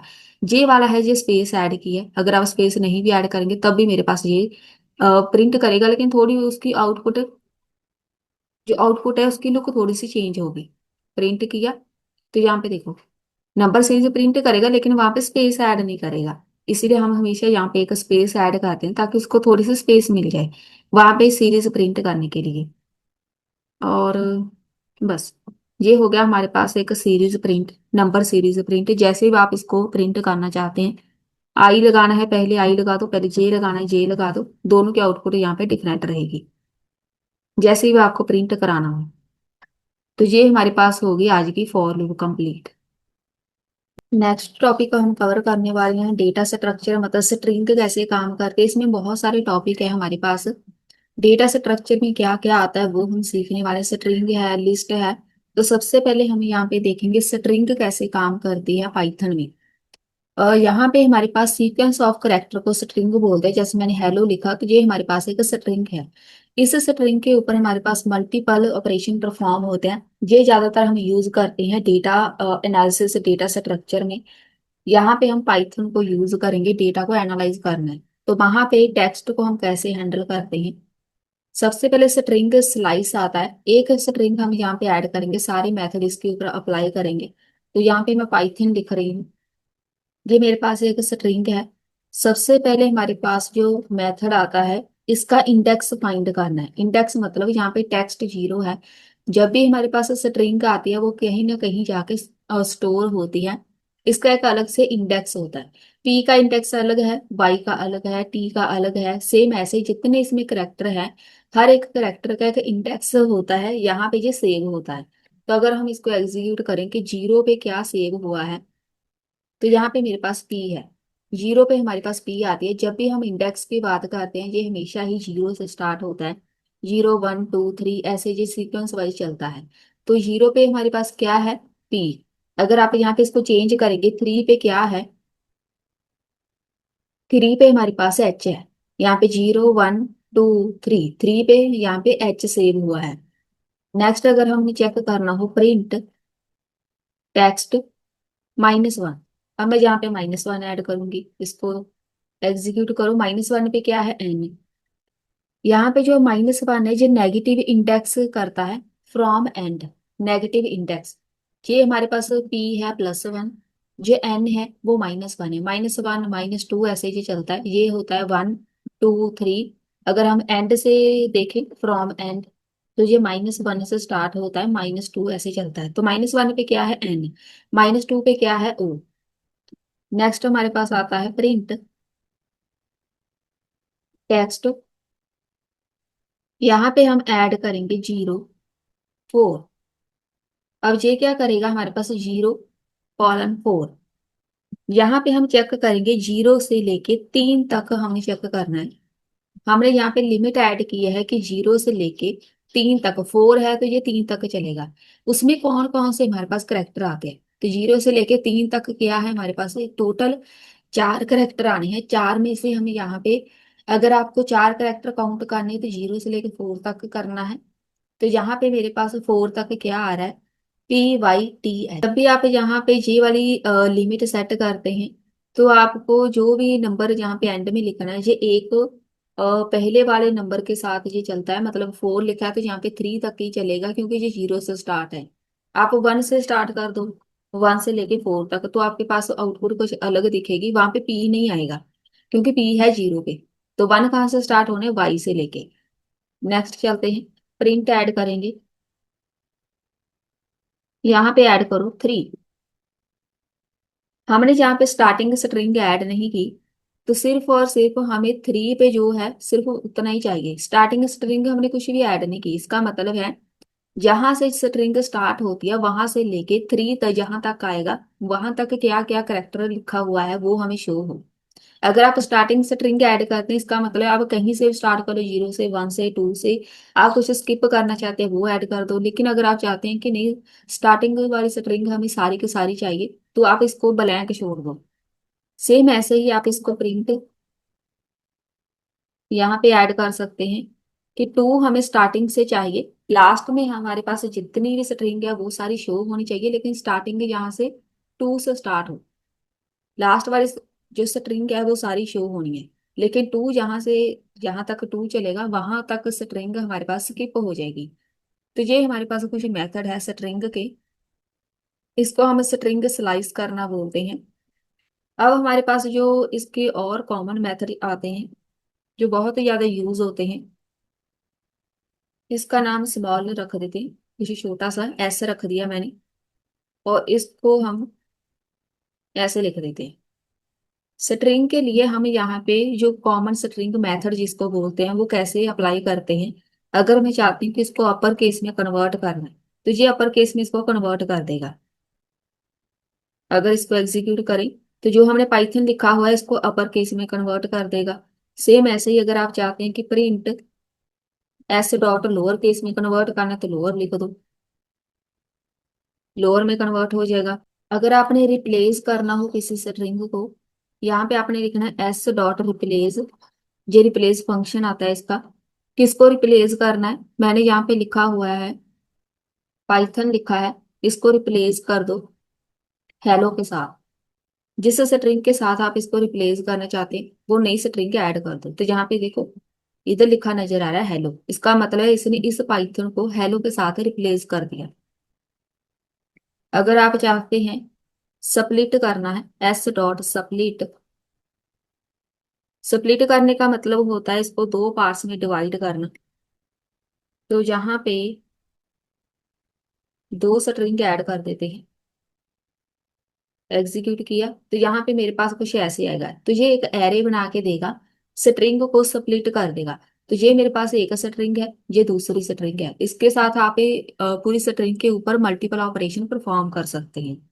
तो ये तो था हमारे पास स्ट्रिंग के मेथड। सेम ऐसे ही हमारे पास मेथड आते हैं लिस्ट के। जब भी डेटा स्ट्रक्चर की बात आती है तो वहां पे हमारे पास स्ट्रिंग लिस्ट हमेशा ही काम करता है। लिस्ट क्या होती है, मैं जहाँ पे कोई भी नाम रख देती हूँ, सी नाम रख देते हैं। कलर्स हमने ऐड करने हैं, एक रेड कलर हो गया, एक ग्रीन कलर हो गया, एक यहाँ पे व्हाइट हो गया। तीन कलर हमने ऐड कर दिए। प्रिंट करना है हमने, जो मेरे पास सी है इसमें से जीरो पे क्या है। पहले इसको एग्जीक्यूट करो तो जीरो पे मेरे पास रेड है। बिल्कुल जैसे हमने स्ट्रिंग के साथ काम किया था, सेम फंक्शंस हम यहाँ पे भी अप्लाई कर सकते हैं। अगर आप चाहते हैं कि हमारे पास चेक करना है -1 पे क्या है, तो आपके पास -1 पे इंडेक्स पे जो भी होगा, ये है हमारे पास -1, ये 1 है, ये 2 है, ये 3 है। लेकिन ऑपोजिट अगर हम चले तो ये -1 है, ये -2 है, ये -3 है। तो यहाँ पे आप इसका इंडेक्स चेक करना चाहते हैं कि किस इंडेक्स पे कौन सी वैल्यू है। तो सेम ऐसे ही हमारे पास इसके लिस्ट के भी मेथड होते हैं, इसको हम लिस्ट बोलते हैं। लिस्ट के मेथड होते हैं, सबसे पहले अपेंड करना होता है। अपेंड करना होता है नया एक कंटेंट ऐड करना। तो मैं जहाँ पे लिस्ट में एक कुछ नया ऐड करना चाह रही हूँ, मतलब ब्लैक कलर ऐड करना है। अपेंड करने के भी हमारे पास बहुत सारे मेथड होते हैं। नया एलिमेंट ऐड कर दिया, अगर आप इसको प्रिंट करके देखेंगे तो हमारे पास यहाँ पे ब्लैक होगा। जब भी आप अपेंड करते हैं तो अपेंड हमेशा लास्ट में जाके होना है, लास्ट में ऐड करना है। सेम ऐसे ही अगर आप चाहते हैं प्रिंट करना है, हमने सी डॉट रिमूव करना है। रिमूव करना है मैंने रेड, कोई भी कंटेंट आप लिस्ट में से रिमूव करना चाहते हैं तो आप यहाँ पे रिमूव कर दो। रेड रिमूव करना था, यहाँ पे रेड रिमूव हो गया। अगर आप इसको सॉर्ट करना चाहते हैं, सी डॉट सॉर्ट, सॉर्ट करने का मतलब है इसको असेंडिंग या डिसेंडिंग ऑर्डर में हमने ऐड करना है। तो यहाँ पे पहले ब्लैक आएगा क्योंकि बी पहले आती है, उसके बाद जी आनी है, फिर उसके बाद डब्ल्यू आना है। असेंडिंग या फिर डिसेंडिंग ऑर्डर में आप इसको मैनेज कर सकते हैं। सेम ऐसे ही हमारे पास टपल्स आते हैं। टपल, टपल्स कैसे काम करते हैं, हमारे पास यहाँ पे अ, एक सेम बना देते हैं वेरिएबल। रेड हो गया, एक ग्रीन, एक ब्लू, तीन कलर हो गए। टपल्स होते क्या है वो बाद में देखते हैं, यहाँ पे प्रिंट करना है हमने। ये मेरे पास हो गया, यहाँ पे क्या है, जीरो पे रेड। सेम हमारे पास जो मेथड स्ट्रिंग में चल रहे हैं वही मेथड हमारे पास लिस्ट में आने, यही मेथड हमारे पास टपल में आने। इसका मतलब होता है ऑर्डर्ड इम्यूटेबल, मतलब जो चेंज ना हो। यहाँ पे हमारे पास डुप्लीकेट वैल्यूज हम ऐड कर सकते हैं, लेकिन इसकी वैल्यूज चेंज नहीं होती, फिक्स डेटा होता है। इसका मेन यूज केस होता है कि यहाँ पे फिक्स डेटा हम ऐड करते हैं। इम्यूटेबल होता है, इम्यूटेबल का मतलब होता है कि ये चेंज नहीं होगा, जैसा जो बन गया वो वैसा ही रहेगा। यहाँ पे इसको हम टपल्स बोलते हैं, इसको क्रिएट करने का यही मेथड होता है। इनमें से डेटा स्ट्रक्चर में आप टपल्स यूज कर सकते हैं, लिस्ट यूज कर सकते हैं या स्ट्रिंग। तो ये आपके ऊपर डिपेंड करता है डेटा स्ट्रक्चर के लिए आप कौन सा मेथड यूज करेंगे। इनके ऊपर जो मेथड अप्लाई होते हैं वो सारे सेम होते हैं। सेम ऐसे ही हमारे पास एक सेट भी होता है। डेटा स्ट्रक्चर के लिए हम यहाँ पे सेट यूज करते हैं। सेट आपने मैथ में स्टडी किया होगा। यहाँ पे हमारे पास नंबर्स हो सकते हैं, ऐसे ही हमारे पास सेट बना होता था ये वाला। ये एक सेट बन गया, हमने जहाँ पे इसको प्रिंट करना है, डायरेक्ट पहले इसको प्रिंट कर लो नंबर को, तो ये मेरे पास एक सेट होता है। ये हमने मैथ में पहले स्टडी किया हुआ है। यहाँ पे इसको ऐड करना, आप कोई नया एलिमेंट ऐड करना चाहते हैं तो यहाँ पे बस लिख दो ऐड, कौन सा एलिमेंट ऐड करना है वो भी लिख दो, बस साथ में इसको प्रिंट कर दो। नया एलिमेंट ऐड करना है तो यहाँ पे मैंने ऐड किया, 5 पहले से ही है, हम यहाँ पे 7 ऐड कर देते हैं। तो यहाँ पे 7 ऐड हो गया लास्ट पे जाके। डेटा स्ट्रक्चर को स्टडी करने का एक ही मतलब है कि आप अगर डेटा स्ट्रक्चर को यूज करना चाहते हैं अपने प्रोजेक्ट में, इनमें से जितने मेथड हम सीख रहे हैं इनमें से किसी एक मेथड को आप अप्लाई कर सकते हैं।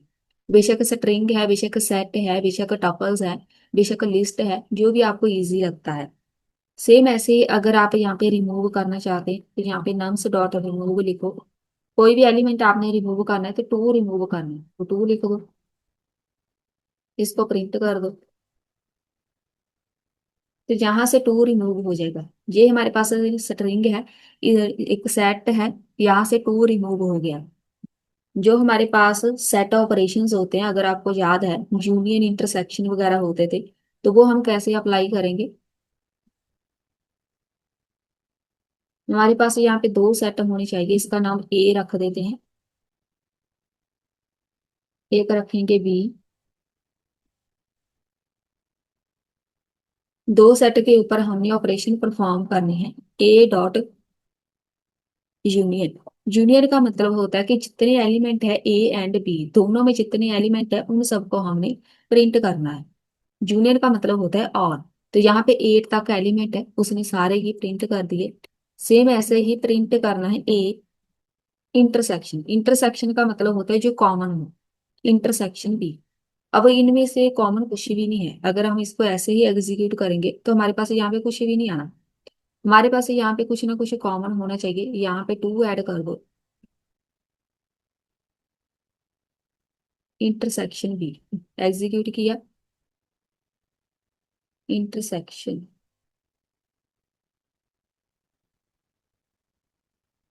सेक्शन, ये वाला हमारे पास आना है। यहाँ पे इंटरसेक्शन की वैल्यू कौन सी है, टू, जो कॉमन है। अब टू को रिमूव कर दो जैसे पहले था हमारे पास कुछ भी आउटपुट नहीं है, सेट ब्लैंक है। इसका मतलब कोई एलिमेंट कॉमन नहीं है। जो कॉमन एलिमेंट होते हैं वो इंटरसेक्शन में आते हैं, जो ए एंड बी दोनों सेट में होते हैं। तो यहाँ पे हम यूज करेंगे एक और मेथड, डिफरेंस। डिफरेंस में हम यहाँ पे चेक करेंगे, पहले तो हमारे पास यहाँ पे कोई वैल्यू आनी चाहिए, 1 2 3 4 5। डिफरेंस में हमारे पास क्या आता है, हमारे पास दो सेट है, उन दोनों में डिफरेंस कितना है। यहाँ पे 1 1 2 3 4 5 6 7 8 हमारे पास टोटल इतने एलिमेंट है, और इसने शो कितने कराए हैं, 1 2 3 4 एंड 5। 5 के बाद जो हमारे पास बी सेक्शन के एलिमेंट है वो इसने शो नहीं करवाए। वो इसलिए शो नहीं करवाए क्योंकि हमारे पास जो ए वाला एलिमेंट होता है, ए वाला सेट होता है, डिफरेंस में बस वही शो करवाते हैं।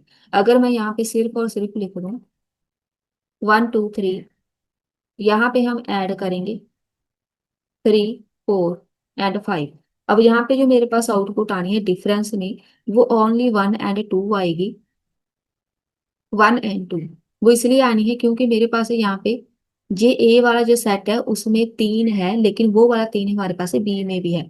वो सिर्फ और सिर्फ डिफरेंस देखेगा कि यहाँ से 1 एंड 2 मेरे पास है, यहाँ पे सिर्फ ए सेट में है। जो 3 है वो बी सेट में पहले से ही है। वो बी सेट को यहाँ पे कभी भी प्रिंट नहीं करेगा डिफरेंस में, सिर्फ और सिर्फ ए सेक्शन को करेगा। वो भी वो वाले एलिमेंट यहाँ पे ऐड करेगा जो बी में नहीं होंगे, जो बी सेट में नहीं है। तो वो वाले हम यहाँ पे सिर्फ और सिर्फ ए सेट में शो कराएंगे अगर हमने डिफरेंस फाइंड करना हो। सेम ऐसे ही हमारे पास नेक्स्ट डिक्शनरी आता है,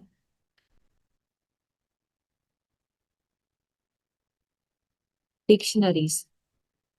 डिक्शनरी में क्या होता है, हमारे पास की वैल्यूज होती हैं, मतलब वहां पे हम डेटा स्टोर करते हैं डिक्शनरी में, जिसमें कुछ यूनिक वैल्यूज होती है।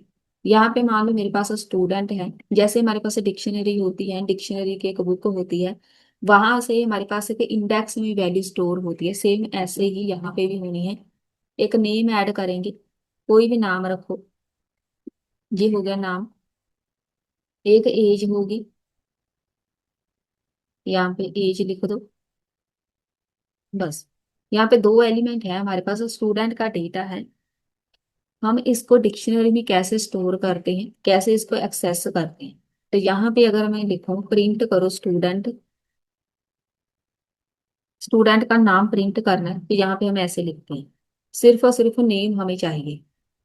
तो जो भी इसका नाम होगा वो हमें प्रिंट करके दिखा देगा। सेम ऐसे अगर आप चाहते हैं प्रिंट करना है हमने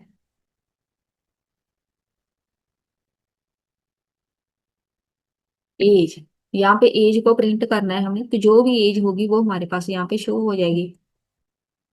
अगर आप चाहते हैं स्टूडेंट, यहाँ पे कीज होती हैं, वो कीज हम यहाँ पे चेक करेंगे। स्टूडेंट की जो भी वैल्यू है वहां पे स्टोर है। तो कौन कौन सी की है, एक नेम की है, एक एज की है। तो यहाँ पे इसको हम कीज बोलते हैं। एक नेम है, एक एज है, इसका रोल नंबर हो सकता है, उसका कोर्स हो सकता है, क्लास हो सकती है। वो है हमारे पास सारी की सारी कीज। तो कौन कौन सी कीज है यहाँ पे वो आप चेक कर सकते हैं। इसमें वैल्यूज कौन सी है, वैल्यूज। तो वैल्यूज कौन सी है मेरे पास, कीज है, नेम एंड एज। इसमें जो वैल्यूज है ABC and 21, इसको हम बोलते हैं वैल्यूज। अब आप डिक्शनरी यूज करना चाहते हैं तो डिक्शनरी यूज कर लो, अगर आप लिस्ट यूज करना चाहते हैं लिस्ट यूज कर लो। वहां पे ऑपरेशंस कैसे परफॉर्म होने वो आपको पता होना चाहिए। आप यहाँ पे चाहते हैं कि जो मेरे पास स्टूडेंट है उसमें जो एज है 22, एक जहाँ पे ऐड करना चाहते हैं स्टूडेंट सिटी। आपने कुछ नई वैल्यूज ऐड करनी है, नई सिटी ऐड कर दी, कुछ भी ऐड कर दो। अगर आप चाहते हैं कि कुछ नया डेटा ऐड करना है हमने स्टूडेंट में, तो वहां पे हमारे पास प्रिंट कर दो स्टूडेंट को।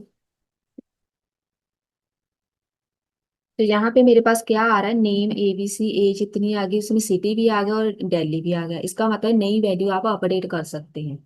तो ये हमारे पास आता है डिक्शनरी में। डेटा स्ट्रक्चर में हमारे पास जो जो कॉन्सेप्ट है उनको सीखने का एक ही मकसद है। जब भी आप डेटा स्ट्रक्चर के साथ काम करते हैं, आप इन सारे मेथड में से कोई एक मेथड यूज करके वहां पे डेटा स्ट्रक्चर को अप्लाई कर सकते हैं। कौन सा मेथड यूज करना है वो आपके ऊपर डिपेंड करता है। तो यहाँ पे कोई भी मेथड बहुत ज्यादा पुराना नहीं है या बहुत ज्यादा बेकार नहीं है, सारे यूजफुल हैं। तो यहाँ पे अगर हम बात करें, डिक्शनरी भी बहुत ज्यादा फायदेमंद है। यहाँ पे आप डिक्शनरी के साथ डेटा स्टोर करेंगे तो आपको यहाँ पे सर्च करना इजी हो जाएगा। सर्चिंग के लिए बेस्ट होता है, आपने कोई एक्स्ट्रा एल्गोरिदम नहीं लगाना होता। जैसे हमारे पास बाकी एल्गोरिदम होते हैं, हीप यूज करते हैं, वहां पे एल्गोरिदम यूज करने होते हैं, वो सब हमें यहाँ पे इन मेथड्स में यूज नहीं करने पड़ते। लिस्ट भी यूज कर सकते हैं, वो बहुत ही इजी है। स्ट्रिंग सबसे ज्यादा आसान है यूज करने के लिए। नेक्स्ट हमारे पास आता है टॉपिक, को बहुत ज्यादा इंपॉर्टेंट है, जो थोड़ा सा एडवांस हम आ गए हैं पाइथन में। इसमें हम सीखने वाले हैं कि फंक्शंस क्या होते हैं, फंक्शन काम कैसे करते हैं, इसको कैसे यूज करते हैं। ये है हमारे पास फंक्शंस। फंक्शंस का मेन काम होता है कि एक पर्टिकुलर टास्क परफॉर्म करना होता है एक फंक्शन में। तो उस फंक्शन को हम यहाँ पे री यूज कर सकते हैं। एक बार आपने फंक्शन बना दिया, उसको आप जितनी बार मर्जी कॉल करते रहो, बार बार आपको कोड करने की जरूरत नहीं पड़ती। तो हर एक छोटे छोटे टास्क का एक अलग से फंक्शन क्रिएट कर देते हैं। तो कैसे बनाते हैं, यहाँ पे डेफ नाम होता है, यहाँ पे डिफाइन करना है, इसको डिफाइन करना है फंक्शन को। तो ये फंक्शन का नेम हो, फंक्शन का नेम कुछ भी हो सकता है, जिसका सिंटेक्स है फंक्शन नेम कुछ भी लिखो। तो यहाँ पे इसका कोड आएगा, क्या आप इसमें ऐड करना चाहते हैं, और यहाँ पे आएगी प्रिंट कमांड, क्या आप इसमें प्रिंट करना चाहते हैं। लास्ट में जाके इसको कॉल किया जाता है। हमेशा ही फंक्शन कॉलिंग होती है, फंक्शन कॉल करने का मेथड होता है जी फंक्शन नेम, यहाँ पे राउंड ब्रैकेट। अब इसको डिफाइन करके देखते हैं कि ये काम करता कैसे है। डेफ लिखा, कोई भी नाम लिखो एक फंक्शन का, ग्रीट मैसेज हम यहाँ पे प्रिंट करते हैं। यहाँ पे लिखो प्रिंट, यहाँ पे लिखो हेलो।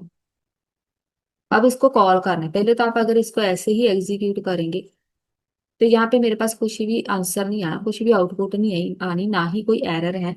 यहाँ पे इसको हमेशा कॉल किया जाता है, तो आपने यहाँ पे लिखना है ऐसे। ये होती है कॉलिंग। लेकिन यहाँ पे अगर आप इसको एग्जीक्यूट करेंगे, मेरे पास फंक्शन की आउटपुट अभी भी नहीं आनी। वो इसलिए नहीं आनी, जब भी फंक्शन कॉलिंग होती है, यहाँ से फंक्शन स्टार्ट हुआ है, सेम उसके सामने ही इसको कॉल करना है जैसे अब है। तो यहाँ पे पाइथन के ये छोटा सा एक इसका रूल है, जहां से फंक्शन स्टार्ट है सेम उसके सामने ही इसको कॉल करना है। अब मेरे पास यहाँ पे हेलो लिखा नजर आ रहा है, इसका मतलब है ये फंक्शन अब मेरे पास कॉल हो रहा है। आप इसमें पैरामीटर भी पास कर सकते हैं, पैरामीटर इसको बोलते हैं। यहाँ पे आप मल्टीपल पैरामीटर पास कर दो, आप यहाँ पे आर्गुमेंट या फिर पैरामीटर पास करके इसकी वैल्यू गेट कर सकते हैं। मैं यहाँ पे लिखूंगी नेम, ग्रीड के साथ आप यहाँ पे कुछ भी लिख दो, ABC लिख दो। इसका मतलब होता है कि आप इसमें एक पैरामीटर यूज करो, उस पैरामीटर की वैल्यू आप फंक्शन के थ्रू पास कर दो, बस। आप चाहते हैं कि मैंने कुछ भी डिफाइन नहीं करना, आप डायरेक्ट यहाँ पे आके इसकी वैल्यू ऐड कर दो। तो यहाँ पे क्या लिखा नजर आ रहा है, हेलो एबीसी। इसको बोलते हैं पैरामीटर्स या फिर आर्गुमेंट। कोई भी वैल्यू रिटर्न कर सकते हैं। रिटर्न करने का मतलब है मैं यहाँ पे एक नया फंक्शन क्रिएट कर रही हूँ ऐड नाम से। दो पैरामीटर हम यहाँ पे पास करेंगे। एक्चुअल में ये कैसे वर्क करते हैं, हमें जो वैल्यू को रिटर्न करेगा A+B, दो नंबर्स को मैंने प्लस करना है। तो यहाँ पे एक रिजल्ट नाम से होगा एक फंक्शन, पैरामीटर की वैल्यू पास कर दो यहाँ, ये दो वैल्यूज है, और इसको कर दो प्रिंट। प्रिंट करना है मैंने रिजल्ट को। अगर आप इसको एग्जीक्यूट करेंगे तो दोनों का प्लस होकर हमारे पास आंसर आ जाएगा।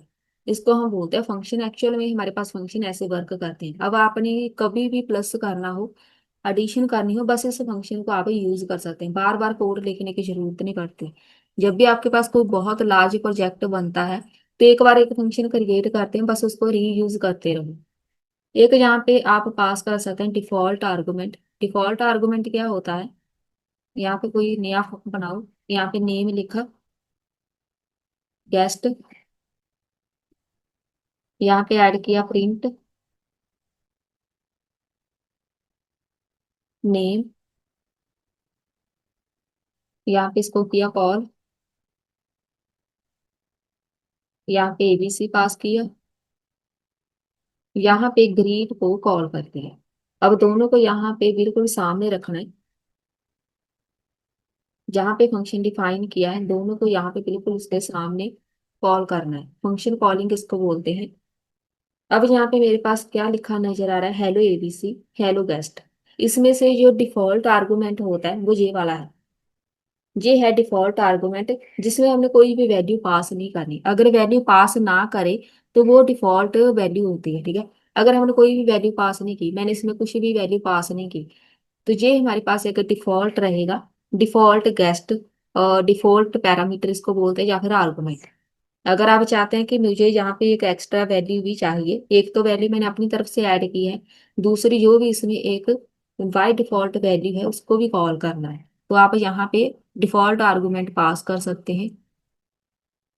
कीवर्ड आर्गुमेंट भी आप पास कर सकते हैं। कीवर्ड आर्गुमेंट मान लो यहाँ पे मेरे पास एक नेम है, एक यहाँ पे एज है। इस प्रिंट में जाके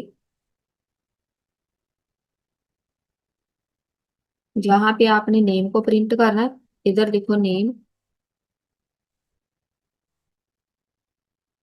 आपके पैरामीटर का नाम क्या है वो लिखो, एक एज प्रिंट करनी है, यहाँ पे लिखो एज।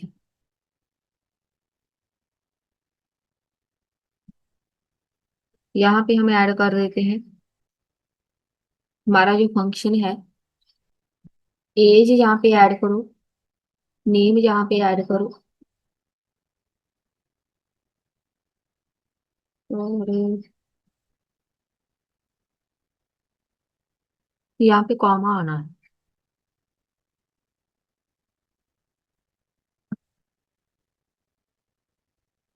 और यहाँ पे भी एरर आ रही है ना,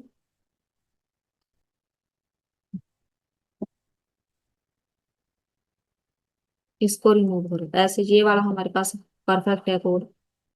कीवर्ड आर्गुमेंट इसको बोलते हैं। आर्गुमेंट को ऑर्डर चेंज करके आप किसी भी वैल्यू को पास कर सकते हैं। आर्गुमेंट का ऑर्डर क्या है, मेरे पास यहाँ पे एज नेम है पहले, फिर एज है। यहाँ पे मैंने क्या लिखा है, पहले एज लिख दी, फिर मैंने यहाँ पे एज नेम लिख दिया। इसका मतलब इसका ऑर्डर चेंज हो गया। कोई जरूरी नहीं है कि आपने यहाँ पे अगर पहले नेम लिखा है तो आपने पहले नेम ही लिखना है। तो मेरे पास यहाँ पे वैल्यू क्या आ रही है, नेम आ रहा है, और उसकी एज क्या है वो आ रहा है। जैसे आपने प्रिंट कराया है ना, बस वैल्यू वैसे ही आपको शो होनी है। कोई जरूरी नहीं कि जैसे आपने प्रिंट कराया है सेम वैसे ही वैल्यू आपने यहाँ पे लिखनी है। आप इसको इधर उधर करके भी लिख सकते हैं। इसको कीवर्ड आर्गुमेंट को आप चेंज कर सकते हैं।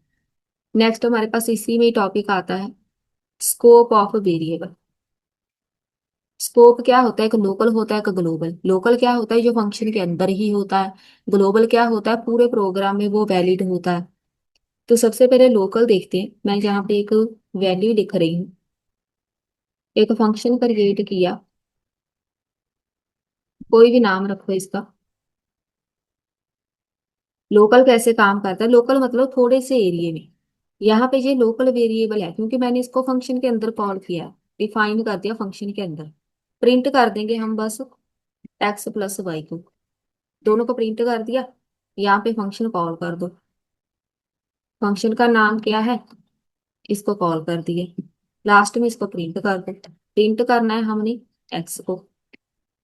अगर इसको हम एग्जीक्यूट करें, मेरे पास यहाँ पे वैल्यू क्या आ रही है, दोनों को प्लस करके। जे वाला आपने नहीं भी करना तब भी रहने दो, कोई जरूरी नहीं है। अब यहाँ पे मेरे पास एक लोकल वेरिएबल है, एक ग्लोबल है। अब दोनों में से कैसे पता चलेगा? लोकल का मतलब होता है थोड़े से एरिया में, लोकल एरिया में। तो ये एक फंक्शन है हमारे पास। इस फंक्शन के अंदर जो वेरिएबल हमने ऐड किया है हम उसको बोलते हैं लोकल वेरिएबल। फंक्शन के बाहर जो वेरिएबल क्रिएट किया है उसको हम बोलते हैं ग्लोबल वेरिएबल। तो यहाँ पे दोनों का मकसद अलग अलग होता है। लोकल मतलब हम सिर्फ फंक्शन के अंदर ही यूज कर सकते हैं। ग्लोबल ग्लोबल को हम जहाँ मर्जी यूज कर सकते हैं। मतलब इसको मैंने फंक्शन के बाहर रखा है। जे प्रिंट मैंने 10 इसलिए करवाया था, मैंने यहाँ पे ग्लोबल को फंक्शन के बाहर डिफाइन किया है। मेरे पास फंक्शन ये है। आप ग्लोबल वेरिएबल को पूरे प्रोग्राम में कहीं भी यूज कर सकते हैं, लेकिन लोकल को आप बाहर यूज नहीं कर सकते। लोकल को आप उस फंक्शन के अंदर ही डिफाइन कर सकते हैं। यहाँ पे अगर हम देखें, एक्स की वैल्यू मैंने 10 रखी है, तो यहाँ पे हम ग्लोबल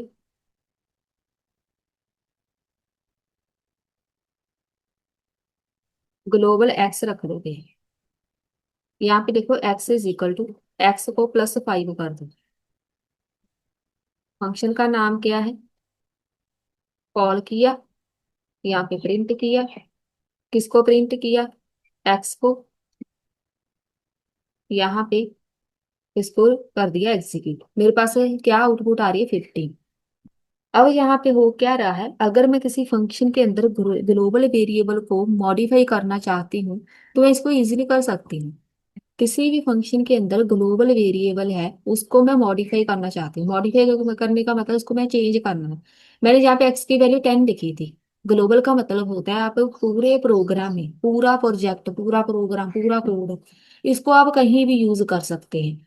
ग्लोबल मैंने एक एक्स इज इक्वल टू 10 रखा, इसकी वैल्यू फिक्स कर दी। लेकिन ये मेरे पास एक लोकल फंक्शन है, इसमें आके मैं ग्लोबल वेरिएबल की वैल्यू चेंज कर रही हूँ। उसके लिए हम यहाँ पे ग्लोबल कीवर्ड लगा सकते हैं।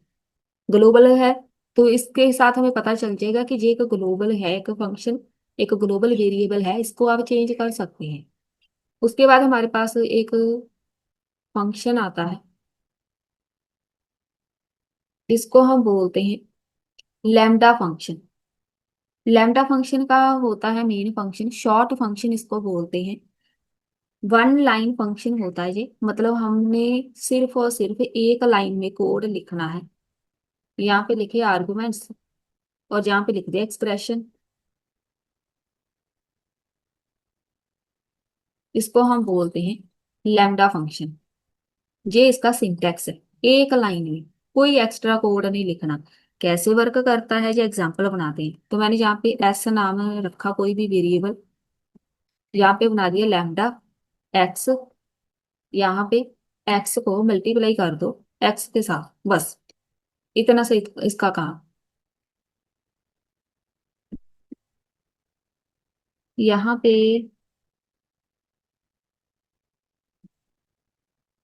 अब सही है। अगर मैं इसको एग्जीक्यूट करूँ, अभी तक हमने यहाँ पे एक्स की वैल्यू नहीं रखी, तो मैं यहाँ पे आके प्रिंट करूंगी। एस को प्रिंट करना है, इसकी वैल्यू लगा दो कोई भी, 25।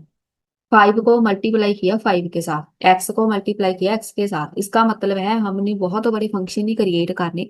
लैम्डा फंक्शन क्रिएट करो, एक लाइन में आप सारा कोड लिख दो। सेम ऐसे ही आप दूसरा लैम्डा फंक्शन बनाओ। यहाँ पे लिखो मेरे पास ए है, बी है, दोनों की वैल्यू यहाँ पे डिफाइन कर दो। ए को प्लस किया बी के साथ, यहाँ पे प्रिंट कर दो। कोई भी दो वैल्यूज लिखो, एग्जीक्यूट किया, दोनों को प्लस कर दो, बस जो भी वैल्यू आएगी आपको यहाँ पे शो हो जाएगी। इसको हम बोलते हैं लैम्डा फंक्शन, बस। अब यहाँ पे एक छोटा सा टास्क हम इसको कैसे परफॉर्म कर सकते हैं, यहाँ पे मैंने नंबर लिखे 5। यहाँ पे कोई भी नाम रखो, जो मेरे पास लिस्ट है। यहाँ पे यूज किया मैंने लैम्डा। इसमें क्या करेंगे, एक्स को मल्टीप्लाई कर दो 2 के साथ, नंबर को प्रिंट कर दो। जो भी मेरे पास वैल्यू है, जो भी इसमें है, वो 2 के साथ मल्टीप्लाई हो जाएगा। पूरी की पूरी लिस्ट को 2 के साथ मल्टीप्लाई करके प्रिंट कर दो। इसलिए हम यहाँ पे लैम्डा यूज करते हैं कि छोटा सा कोड हम लिखेंगे, एक लाइन में सारा फंक्शन परफॉर्म हो जाएगा। फंक्शंस क्या होते हैं, कैसे काम करते हैं? फंक्शन की सबसे बड़ी एक खास बात है कि आप इसको रीयूज कर सकते हैं। अभी तक हमने इसको रीयूज करना नहीं सीखा। हम यहाँ पे एक अगेन फंक्शन क्रिएट करें, कोई भी नाम रखो इसका। रीयूज कैसे करते हैं वो देखो। यहाँ पे हम रिटर्न करेंगे एक नम को मल्टीप्लाई नम के साथ कर देते हैं। तो मैं यहाँ पे इसको डायरेक्ट प्रिंट करूंगी। फंक्शन को कॉल किया, फंक्शन का नाम क्या है, एस। यहाँ पे कोई वैल्यू ऐड कर दी। पहले तो इसको एग्जीक्यूट करके देखो, तो हमारे पास यहाँ पे 4 आंसर आ गया। फंक्शन कॉलिंग हो गई। अब इसको रीयूज करना है। कैसे होगा, बस इसको कॉपी कर लो। एक फंक्शन मैंने क्रिएट किया, आप मल्टीपल नंबर्स ऐड करो, उसको जहाँ पे प्रिंट करते जाओ। इसको हम बोलते हैं रीयूज। ये पहला मेथड है रीयूज करने का। यहाँ पे वैल्यू चेंज करते जाओ, यहाँ पे वैल्यू चेंज हो गई। इसको हम बोलते हैं रीयूज करना। ये हमारे पास पहला मेथड है। अब इसकी हमें कोई रियल टाइम एग्जांपल देखते हैं कि हम इसको कैसे रीयूज कर सकते हैं। पहली एग्जांपल भी होगी कंप्लीट। अब एक अलग से फाइल क्रिएट करेंगे। पहले तो ये वाली हमारी मेन फाइल होगी।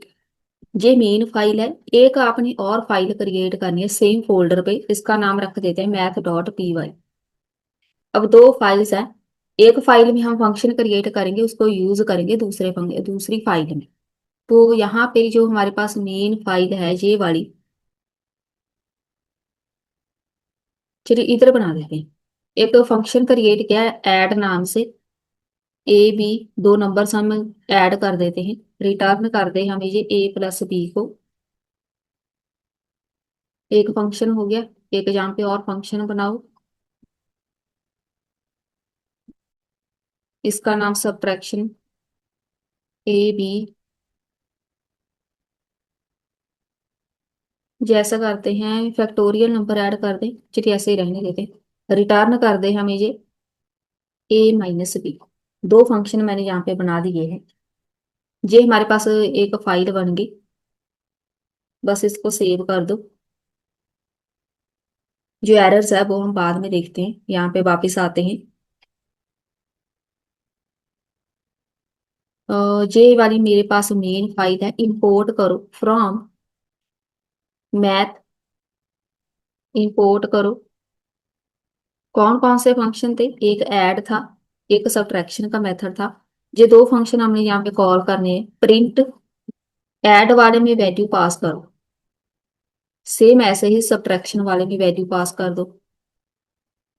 दो वैल्यूज पास हो गई। अब यहाँ पे मेरे पास ये वाला जो मैथ है ना, इसका नाम हमें चेंज करना पड़ेगा। वो इसलिए क्योंकि मेरे पास मैथ पहले से ही कोई कीवर्ड होता है। एक नई फाइल हम बना रहे हैं। मैथ नाम नहीं रखना इसका, ए बी नाम रखो, ab.py। अब देखो कोई एरर नहीं आ रही ना। ये math.py ये पहले से एक कीवर्ड होता है। मैथ हम कभी भी कीवर्ड एज अ वेरिएबल या किसी पेज का नाम नहीं बना सकते। अब जहाँ पे अगर हम इसको एग्जीक्यूट करें, cannot import name add from math. अब यहाँ पे मैंने मैथ लिखा है, इधर मेरे पास आएगा ए बी, पेज का नाम। यहाँ पे 30 आ गया, इधर आ गया 1। अब हमने किया क्या है, हमने फंक्शन क्रिएट किया था। यहाँ पे दो फंक्शन क्रिएट किए हैं। अगर आपके पास ऐसा प्रोजेक्ट है जिसमें एक लॉजिक है बार बार यूज हो रहा है, उस लॉजिक को आप एक अलग पेज में क्रिएट करके रख लो। उसको आप कहीं भी जाके किसी भी पेज पे जाके इसको यूज कर सकते हैं। मैंने यहाँ पे दो फंक्शन यूज किए हैं जो मैंने अलग फाइल में क्रिएट किए हैं। इसको हम बोलते हैं फंक्शन को रीयूज करना। सबसे बड़ी इसकी खासियत यही थी कि आप फंक्शन को कहीं भी जाके यूज कर सकते हैं। इसमें हम नेक्स्ट ऐड करने वाले हैं टाइप कास्टिंग क्या होता है। टाइप कास्टिंग इंटरव्यू में भी ये काफी पूछा जाता है। टाइप कास्टिंग होता है हमारे पास डेटा टाइप पहले कुछ और है, उसको उसकी डेटा टाइप हमने चेंज करनी है। For example X is equal to 5, print करो। मैं इसको फ्लोट में चेंज करूंगी। फ्लोट, यहाँ पे एक्स लिख दो। अगर हम इसको एग्जीक्यूट करेंगे तो मेरे पास 5.0 आएगा। एक्चुअली में हमारे पास 5 है क्या, इंटीजर वैल्यू, लेकिन इसके डेटा टाइप मैंने चेंज करके फ्लोट में लिख दी, तो डेटा टाइप चेंज हो गई। सेम ऐसे ही अब हमारे पास वाई की वैल्यू है, 5.6 वैल्यू है। इसकी डेटा टाइप आपने इंट में लिखनी है, तो यहाँ पे इंट लिखो। यहाँ पे वैल्यू क्या आई, 5.6 इसने रिमूव कर दिया तो इंटीजर बना दिया, फ्लोट को इंटीजर बना दिया। सेम ऐसे ही जेड इज इक्वल टू 10 है, तो मैं यहाँ पे इसकी डेटा टाइप स्ट्रिंग में चेंज करेंगे, STR Z। अब हमारे पास जो वैल्यू आनी है वो आएगी 10। 10 अब हमारे पास क्यों आई है, क्योंकि मेरे पास यहाँ पे जो 10 है इसको मैंने स्ट्रिंग में चेंज किया है। एक्चुअली में ये 10 नहीं है, इसकी जो आउटपुट है वो ये है, डबल कोट्स में 10। इसका मतलब ये एक स्ट्रिंग टाइप होगी, इसने स्ट्रिंग में कन्वर्ट कर दिया इसको। STR जब भी आप लगा देते हैं इसका मतलब इसकी वैल्यू स्ट्रिंग में कन्वर्ट हो गई। सेम ऐसे ही आप किसी भी स्ट्रिंग को कन्वर्ट कर सकते हैं इंटीजर वैल्यू में। यहाँ पे आ गया 23। अब इसकी जो आउटपुट है वो 23 को डबल कोड से रिमूव करके इसने अकेला 23 ऐड किया है, इसकी जो डेटा टाइप है वो चेंज कर दी। अब हमारे पास कुछ बिल्ट इन फंक्शंस आते हैं, इसको टाइप टाइप कास्टिंग बोलते हैं। जो नेक्स्ट हमारे पास टॉपिक है, बिल्ट इन फंक्शन होते हैं।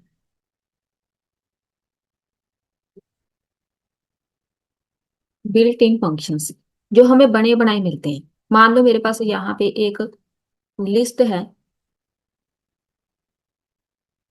ये वाली। कौन कौन से फंक्शन हमें बने बनाए मिलते हैं, इसकी मैंने लेंथ चेक करनी है कि इसकी लेंथ कितनी है, तो हम यहाँ पे डायरेक्ट कोड लगाएंगे। लेंथ चेक करो ए की। लेंथ चेक करने का मतलब है इसमें कितने एलिमेंट है, 4 एलिमेंट है, तो यहाँ पे 4 आ गया। सेम आप इसकी मैक्सिमम वैल्यू फाइंड करना चाहते हैं तो यहाँ पे देखो मैक्सिमम, मैक्स लिख दो। तो यहाँ पे 40, सबसे हाईएस्ट वैल्यू कौन सी है, 40। यहाँ पे मिनिमम वैल्यू, मिनिमम क्या है, 10। ये हमारे पास होते हैं बिल्ट इन फंक्शन। आप चाहते हैं सबका सम कर दो, कोई फॉर्मूला लगाने की जरूरत नहीं, कोई कुछ नहीं लगाना, सबका सम करके हमारे पास टोटल आ गया 100। बिल्ट इन फंक्शंस इसको बोलते हैं। पाइथन में हमें बहुत सारे ऐसे फंक्शन मिलते हैं, बहुत कुछ बना बनाया मिलता है पाइथन में, उन्हीं में से फंक्शंस हैं ये वाले। सेम ऐसे ही आप इसमें ऐड कर सकते हैं एक्सेप्शन हैंडलिंग। एक्सेप्शन हैंडलिंग बहुत ही इंपॉर्टेंट टॉपिक है। अगर किसी यूजर से फ्रंट एंड में कोई एरर आ जाए, जो कुछ गलती हो जाए, उसको हमें चेक करना है, तो इसके लिए हम यहाँ पे लगा सकते हैं ट्राई कैच। नम मैंने ऐड किया, इंट बनाते हैं। यूजर से मान लो मैंने इनपुट गेट की, एंटर नेम, उसको मैंने बोला कि आप अपना नाम एंटर करो, प्रिंट कर देंगे। जो भी उसने यहाँ पे ऐड किया होगा उसको प्रिंट कर दो। अब यहाँ पे एक्सेप्शन होने के चांसेस बहुत ज्यादा हैं। कैसे हैंडल करेंगे, यहाँ पे लिखो एक्सेप्ट, यहाँ पे लिख देते हैं वैल्यू एरर, कोई भी नाम लिखना है, प्रिंट कर दो इनवैलिड। अब देखो जो वर्क कैसे करेगा, इसको एग्जीक्यूट कर देते हैं। एंटर नहीं, मैंने जहाँ पे ABC लिख दिया, एंटर किया, यहाँ पे आ गए इनवैलिड। अब यहाँ पे मेरे पास, यहाँ पे मैंने लिखा है इंट, मैंने इसको नाम क्या बोला कि एंटर नेम। अब ऑब्वियसली कोई भी यूजर आएगा जो लिखा है वही एंटर करेगा। अगर मैं यहाँ पे लिख दूं एंटर एज,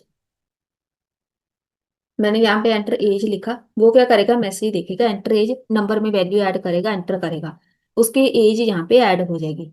बाय चांस किसी यूजर ने यहाँ पे एज की जगह अपना नेम ऐड कर दिया, जैसे मैंने किया था, ABC ऐड किया, एंटर किया, यहाँ पे इनवैलिड बता रहा है। इनवैलिड का मतलब है अगर आपने यहाँ पे इंट ऐड किया है तो यहाँ पे वैल्यू भी टीचर में ही आएगी, एज टाइप करनी है, लेकिन उसने अपना नेम ऐड कर दिया तो उसके लिए हम यहाँ पे एक्सेप्शन हैंडलिंग यूज करते हैं। हो सकता है हमसे कुछ गलती हो जाए, हो सकता है यूजर से कुछ गलती हो जाए, फ्रंट एंड पे कुछ गलती हो जाए, फॉर्म में डेटा कुछ गलत फिल कर दे, उसको हम बोलते हैं एक्सेप्शन हैंडलिंग। आप यहाँ पे एक्सेप्शन हैंडलिंग ऐसे लगा दो। अगर आपको लगता है कि हाँ जहाँ पे एरर आने के चांसेस है तो यहाँ पे एक्सेप्शन हैंडलिंग ऐड कर दो। अब जहाँ पे हम सीखने वाले हैं फाइल हैंडलिंग। फाइल हैंडलिंग, सबसे पहले एक फाइल होनी चाहिए आपके पास, तो मैं क्या करूंगी यहाँ पे नोटपैड ओपन करते हैं। नोटपैड जे वाला ओपन करना है आपने। कुछ भी लिखो यहाँ पे, hello this is file, save करो। सेव वहां पे ही करनी है जिधर हम कोड कर रहे हैं, तो मेरे पास यहाँ पे जो पाइथन वाला है इसमें आके इसका नाम एबीसी रख देते हैं। सेव कर दिया। एबीसी नाम से मेरे पास फाइल सेव होनी चाहिए मेरे इस फोल्डर में जिसमें हम कोड कर रहे हैं। तो यहाँ पे देखो abc.txt टेक्स्ट फाइल हमारे पास आनी चाहिए। इसको हम बोलते हैं फाइल हैंडलिंग। अब कैसे इसको हम रीड कर सकते हैं, सबसे पहले जो मेरे पास फाइल है उसको मैंने ओपन करना है, उसका नाम क्या है, abc.txt। कोई भी फाइल है, डब्ल्यू, यहाँ पे मोड होते हैं। डब्ल्यू हम यहाँ पे यूज करते हैं राइट मोड के लिए, डेटा राइट करना है तो मैं यहाँ पे एफ डॉट राइट यूज करूंगी। क्या लिखना है मैंने वहां पे, हेलो पाइथन। वहां पे कुछ और लिखा है लेकिन मैं उसमें ऐड करूंगी hello Python. F dot right, यहाँ पे ऐड कर देंगे फाइल हैंडलिंग इज इजी। यहाँ पे एक न्यू लाइन ऐड कर दो ताकि नए नेक्स्ट लाइन में ये चला जाए।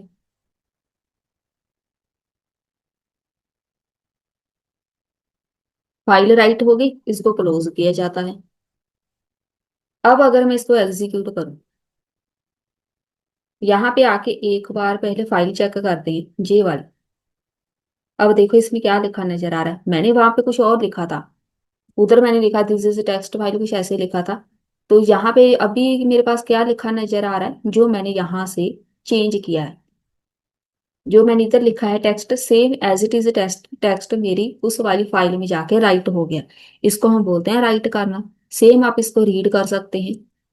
रीड करने के लिए हम यहाँ पे यूज करेंगे F open abc.txt file. Right read करना है तो यहाँ पे आर यूज करेंगे, आर मतलब रीड। कंटेंट ऐड करो, एफ डॉट रीड, रीड करना है तो रीड लिखो। प्रिंट करो, जो भी कंटेंट होगा उसमें इसको रीड कर लो ताकि आपको इधर से ही दिख जाए।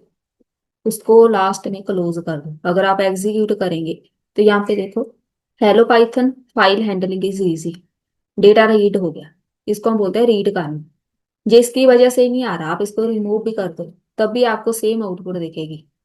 यहाँ पे सेम आउटपुट फाइल को रीड कर रहा है जो हमने उधर लिखा हुआ था। आप इसको चेंज करके देख लो। यहाँ पे मैंने हाई लिख दिया।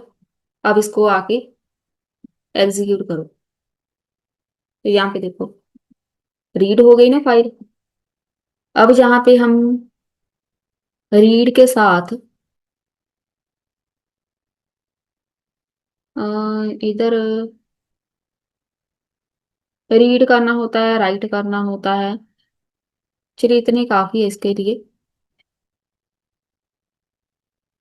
एक मेरे पास यहाँ पे और ऑप्शन है,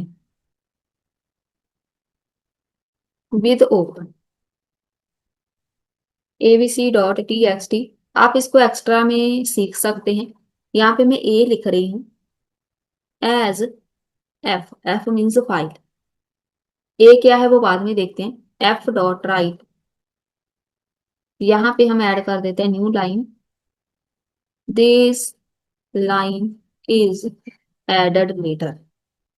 ए मतलब होता है अपेंड करना। हमने वहां पे भी सीखा था, स्ट्रिंग में सीखा था, लिस्ट में सीखा था, अपेंड करते हैं डेटा को। अपेंड करने का मतलब होता है डेटा को ऐड करना। अपेंड मोड ऑन किया है हमने, किसी भी फाइल में डेटा रीड करना है तो यहाँ पे विद ओपन फाइल का नाम यहाँ पे ऐड करो, रीड कर लो साथ में एज एफ। आप इसको ऐसे शॉर्ट में भी बना सकते हैं जैसे अभी मैंने बनाया है। पहले वाला आपको डिफिकल्ट लग रहा था तो आप इसको डायरेक्ट यहाँ पे देखो, एफ डॉट रीड लाइन्स। अगर हम इसको एग्जीक्यूट करेंगे, यहाँ पे देखो मेरे पास ये वाला दिख रहा है, लेकिन ये वाला हमारे पास ऐड नहीं हुआ।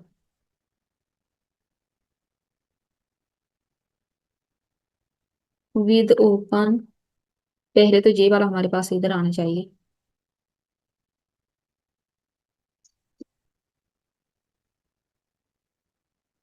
यहाँ पे देखो, अब मेरे पास आउटपुट आई है। जो पहले है वो तो है ही, इसने एक नई लाइन ऐड कर दी बस। नई लाइन ऐड करके हमें यहाँ पे डेटा दिख रहा है। यहाँ पे देखो, this line is added later. ये दो बार ऐड होगी क्योंकि मैंने वहां पे गलत लिखा हुआ है। वहां पे मेरे पास ये कुछ भी फाइल में अपेंड करना हो, डेटा आपने नया ऐड करना हो, इसमें आप ये वाला ऐसे कोड लगा सकते हैं। अगर आपको ये इजी लग रहा है ये वाला यूज करो, पहले वाला इजी लग रहा था तो वो वाला यूज करो। बस आपको फाइल को रीड एंड राइट करना आना चाहिए, अपेंड करना आना चाहिए। अब इसमें हम एक फर्स्ट प्रोजेक्ट क्रिएट करेंगे छोटा सा, फिर आपको पता चलेगा पाइथन बाकी लैंग्वेज से डिफरेंट क्यों है। अगर सेम प्रोजेक्ट या सेम छोटा सा ये गेम के टाइप पे है कि ये गेम अगर आप किसी दूसरी लैंग्वेज में क्रिएट करेंगे जैसे जावा स्क्रिप्ट हो, रिएक्ट हो, वहां पे कोड बहुत लगेगा इसका, लेकिन पाइथन में आप बहुत आसानी से इसको क्रिएट कर सकते हैं। नंबर गैसिंग हम गेम क्रिएट करेंगे, हमारे लिए जहाँ पे रैंडम नंबर आना चाहिए तो हम यहाँ पे रैंडम एक यूज करेंगे, इंपोर्ट करो रैंडम। ये एक पैकेज है, बना बनाया पैकेज है, रैंडम नंबर हमारे लिए ये बना के देखता है। सबसे पहले एक प्रिंट यूज करेंगे, वेलकम टू गेम, कुछ भी लिख दो, एक मैसेज लगा दिया, ठीक है।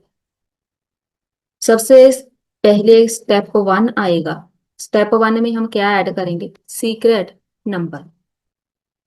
हमने एक नंबर अपनी तरफ से ऐड करना है, वो नंबर रैंडमली होना चाहिए, तो हम यहाँ पे लिखेंगे रैंडम डॉट, यहाँ पे लिखे रैंडिंट। रैंडिंट का मतलब है कोई भी इंटीजर वैल्यू हमने रैंडमली पिक करनी है 1 से लेके 100 तक।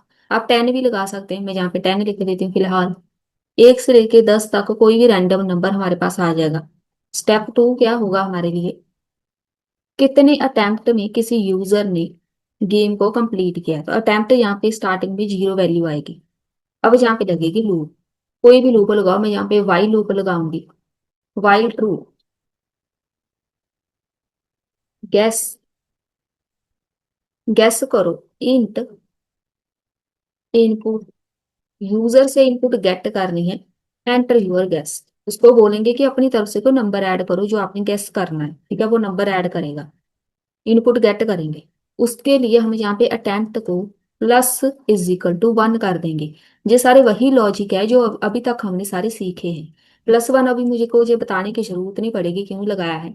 अगर किसी ने पहले अटेम्प्ट में कंप्लीट नहीं की गेम, पिछले वाला अटेम्प्ट और नेक्स्ट वाला अटेम्प्ट दोनों प्लस हो जाएंगे। 1 + 1 2, 2 + 1 3, ऐसे हो जाएगा। इफ कंडीशन लगाओ, इफ गैस, अगर गैस लेस देन है सीक्रेट नंबर के, जो भी यूजर ने, हमने उसको हिंट देना है। हमने उसको हिंट देना है, हमें पता होना चाहिए कि जो भी नंबर आया है मेरे पास, अगर जो यूजर ने नंबर गैस किया उससे छोटा है तो हम उसको एक हिंट देंगे, प्रिंट करो टू लो। आपका नंबर बहुत ही छोटा है जो अभी आपने लगाया है, अगेन ट्राई करो, उसको हिंट मिल जाएगा कि हाँ ये छोटा है, इसके थोड़ा ऊपर हमें लगाना है नंबर। एलिफ, एलिफ मतलब एल्स इफ लगेगा, गैस। अगर तो ग्रेटर देन है सीक्रेट नंबर के तो हम उसको प्रिंट क्या कराएंगे, प्रिंट कर देगा, हिंट प्रिंट करो टू हाई, कि ये कुछ ज्यादा ही नंबर बड़ा है, थोड़ा सा इसके आस पास थोड़ा छोटा नंबर आप ऐड करो। दो हो गए हिंट। यहाँ पे लगेगा एल्स, अब यहाँ पे एलिफ नहीं लगना, अब यहाँ पे एल्स लगाएंगे।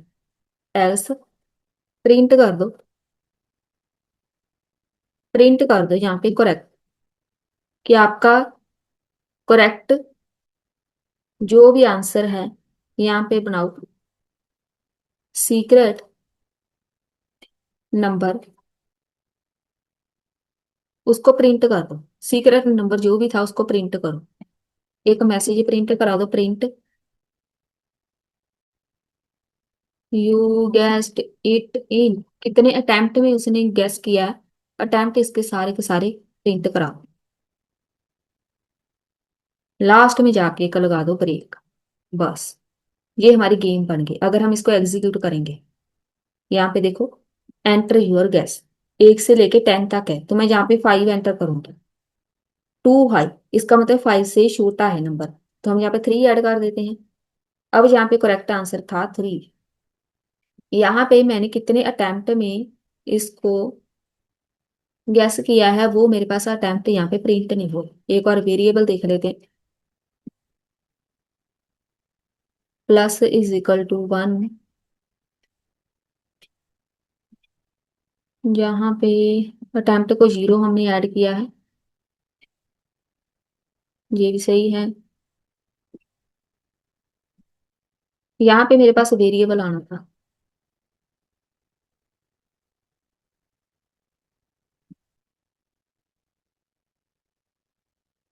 यहाँ पे एफ लगाना पड़ेगा। एफ के साथ क्या होता है, जो भी हमारे पास वेरिएबल होता है ना, उसकी वैल्यू प्रिंट हो जाती है। नहीं तो मेरे पास यहाँ पे अटेम्प्ट ऐसे लिखा नजर आ रहा है। अब ट्राई करते हैं। मैंने यहाँ पे 4 ऐड किया, 2 लो है, इसका मतलब 6 ऐड करेंगे। 2 हाई है, इसका मतलब 5 आंसर होगा। तो यहाँ पे अब देखो, you guessed it in 3 attempt, इसका मतलब हमारे पास ये गेम परफेक्ट वर्क कर रही है।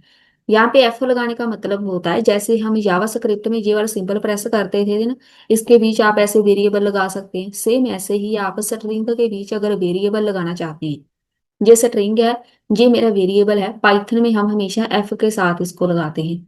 बस, ये हमारी गेम बन गई। ये हमारा पहला छोटा सा प्रोजेक्ट है पाइथन का। हम इसमें एक और प्रोजेक्ट क्रिएट करेंगे, और ये सेम प्रोजेक्ट जो अभी हम क्रिएट करने वाले हैं, अगर इसको आप जावा स्क्रिप्ट में क्रिएट करेंगे, आपको बहुत लंबा कोड लिखना पड़ता है। इसीलिए हम ज्यादातर पाइथन को प्रेफर करते हैं जब हमने कोई एआई प्रोजेक्ट क्रिएट करना हो, डेटा एनालिसिस प्रोजेक्ट क्रिएट करना हो। पाइथन की यही खास बात है, बहुत ही कम कोड, बहुत ही कम लाइन में इसका कोड खत्म हो जाता है, उसके साथ आप प्रोजेक्ट क्रिएट कर सकते हैं। अब हम यहाँ पे एक क्रिएट करेंगे। जो प्रोजेक्ट होगा, इसका नाम होगा वेलकम टू पाइथन एटीएम। एक एटीएम टाइप हम छोटा सा प्रोजेक्ट क्रिएट करेंगे, जिसमें हमारे पास एक बैलेंस होगा। यहाँ पे बैलेंस ऐड कर देते हैं 5,000।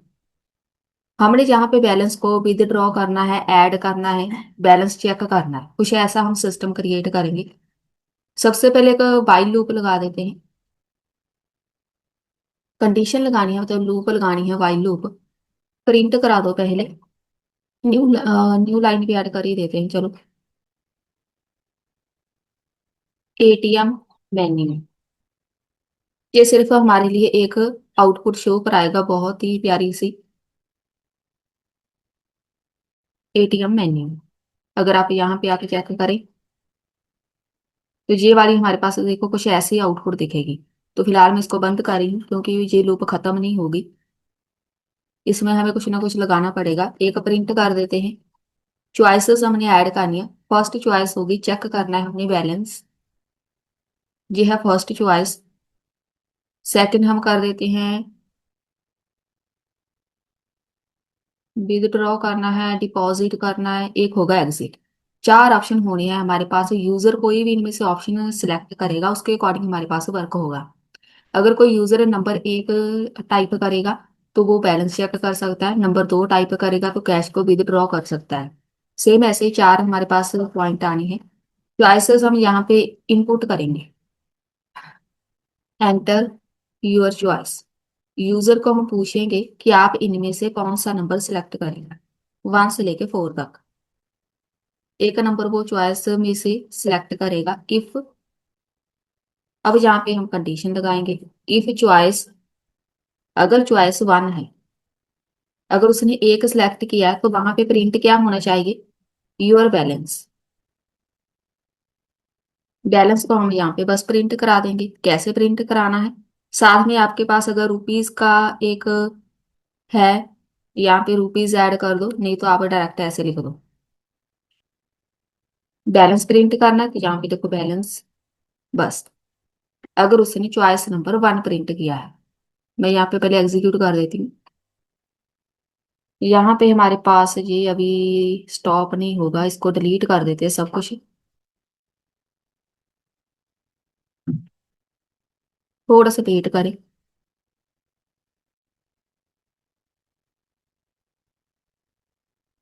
चलिए, जो पहले हमारे पास इश्यू आ रहा था ना, हमने वहां पे लूप को, ये वाली जो वाई लूप है वो एग्जिट नहीं हुई थी, ना ही हमने कुछ प्रिंट कराया था, इसलिए वहां पे हमारे पास कॉन्टिन्यूसली लूप चलती है। पूछ तो रहा है कि आप अपनी चॉइस ऐड करो, मैं यहाँ पे वन ऐड कर रही हूँ, एंटर किया। तो अभी तक हमारे पास ये वाली लूप नहीं चल रही। ये लूप कब चलेगी? जब हम इसको कंप्लीट करेंगे। यहाँ पे एल इफ लगेगा।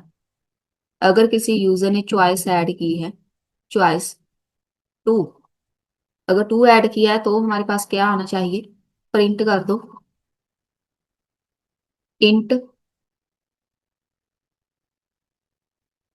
यहाँ पे ऐसे आएगा। सेकंड चॉइस में हमने एंटर करवाना है अमाउंट टू डिपॉजिट, कि आप अपना जितना अमाउंट डिपॉजिट करना चाहते हैं वो ऐड कर दो। और यहाँ पे मेरे पास डायरेक्ट प्रिंट नहीं आएगा, एक अमाउंट बना देते हैं। अमाउंट इज इक्वल टू, ताकि हम इसको बाद में जाके शो करा सके कि उसने कितना अमाउंट ऐड किया है। तो इसको हम यहाँ पे जो बैलेंस है उसमें अपडेट कर देंगे, plus is equal to amount. जितना यूजर यहाँ पे अमाउंट एंटर करेगा, मेरे पास पहले कितना है? 5,000। यहाँ पे मेरे पास 5,000 है, प्लस इज इक्वल टू लगाने का मतलब है जितना अमाउंट है हमारे पास 5,000 में, उतना अमाउंट ऐड कर दो जितना यूजर ने यहाँ पे एंटर करना है। तो इसको प्रिंट कर दो। मैंने यहाँ पे आपको बताया था एफ लगाना है। एफ हम तब लगाते हैं जब आपको पता होता है कि साथ में हमने वेरिएबल ऐड करना है। तो मैं यहाँ पे ऐड करूंगी अमाउंट वाला वेरिएबल, प्रिंट करना है हमने, हैज बीन डिपॉजिट। तो यहाँ पे आप इसको न्यू बैलेंस भी शो करा दें कि आपके पास अब इतना बैलेंस है। एक बार इसको हम एग्जीक्यूट करते हैं। यहाँ पे अगर हम टू ऐड करें, लास्ट में ये हमारे पास अभी, जहाँ पे इसके बाद हमें कोई मैसेज नहीं दे रहा, क्योंकि मुझे यहाँ पे लास्ट में एक एल्स लगाना पड़ेगा। मैं यहाँ पे एल्स लगा देती हूँ फिलहाल। प्रिंट कर दो इनवैलिड चॉइस। इसके बाद यहाँ पे लगाओ एल इफ चॉइस थ्री। अगर चॉइस हमारे पास थ्री है तो हम यहाँ पे क्या ऐड करेंगे? अमाउंट। पहले तो यूजर से इनपुट गेट करो, enter amount to withdraw. Withdraw करना है अमाउंट। उसके लिए हम यहाँ पे फॉर्मूला लगा देते हैं। अगर कोई विदड्रॉ करेगा तो हमारे पास बैलेंस जो है, if amount less than is equal to balance है। पहले चेक करो क्या हमारे पास बैलेंस है। तो यहाँ पे हम कंडीशन लगाएंगे, अगर हमारे पास बैलेंस है तो हम यहाँ पे बैलेंस को माइनस इज इक्वल टू कर देंगे। पहले हम प्लस कर रहे थे, अब माइनस कर दो और प्रिंट कर दो। प्रिंट करो, एफ लगा के प्रिंट करना है, क्योंकि हम इसके अंदर अमाउंट को भी प्रिंट कराएंगे और बैलेंस को भी शो कराना है कि आपका अभी बैलेंस इतना है। एल्स में जाके अब यहाँ पे एल्स लगेगी, प्रिंट कर दो इनसफिशिएंट। इनसफिशिएंट बैलेंस, कि आपके पास बैलेंस है ही नहीं, आप विदड्रॉ कर ही नहीं सकते। ये हो गया। एल इक्वल लगा के लास्ट चॉइस ऐड कर दो और इसमें प्रिंट कर देते हैं thank you for using Python ATM. Four में हमने लगाया था कि हम यहाँ पे इसको एग्जिट करेंगे, क्वाइट करेंगे या एग्जिट करेंगे, बस सही है। अब यहाँ पे हमारे पास इफ, यहाँ पे लग गया एल्स। ये वाली एलिफ लगेगी जहाँ पे, और ये आएगा जहाँ पे। इसका सीक्वेंस बना रहना चाहिए। अब हमारे पास ये पूरा जो कोड है कंप्लीट हो चुका है। मैं इसको अगेन एग्जीक्यूट कर रही हूँ। यहाँ पे आपने कोई स्पेस ऐड नहीं करनी, डायरेक्ट वन ऐड करना है क्योंकि वो स्पेस के साथ भी काउंट करेगा। तो यहाँ पे मेरे पास आ रहा है योर बैलेंस, इसमें हमने बैलेंस को प्रिंट नहीं कराया, जहाँ पे एफ आएगा क्योंकि हमने यहाँ पे अपना वेरिएबल शो करना है। तो यहाँ पे एक बार इसको डिलीट कर देना है जरूर, ताकि आपका टर्मिनल अपडेट हो जाए। अब यहाँ पे आके वन ऐड करो, एंटर किया तो यहाँ पे कितना बैलेंस है, 5,000। अब यहाँ पे टू ऐड करना है, सेकेंड चॉइस जो है। अब हमारे पास एरर है, देख लेते हैं, enter amount to deposit. Int लगाया हुआ है मैंने, जहाँ पे इनपुट आना है।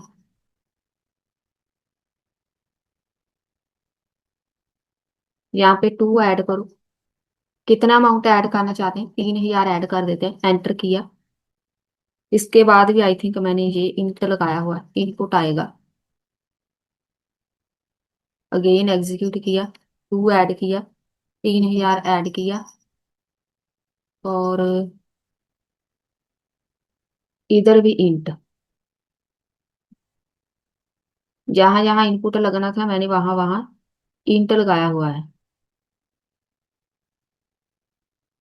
18, लाइन नंबर 18, यहाँ पे balance plus is equal to amount choice two पे। यहाँ पे अब मेरे पास एक छोटी सी गलती है, इनपुट के साथ हमें यहाँ पे इंट जरूर लगाना पड़ेगा। वो इसलिए क्योंकि हमने यहाँ पे इंटीजर वैल्यू को डिपॉजिट करना है। तो यहाँ पे इंट लगाना है, वो उसकी डेटा टाइप गेट नहीं कर पा रहा।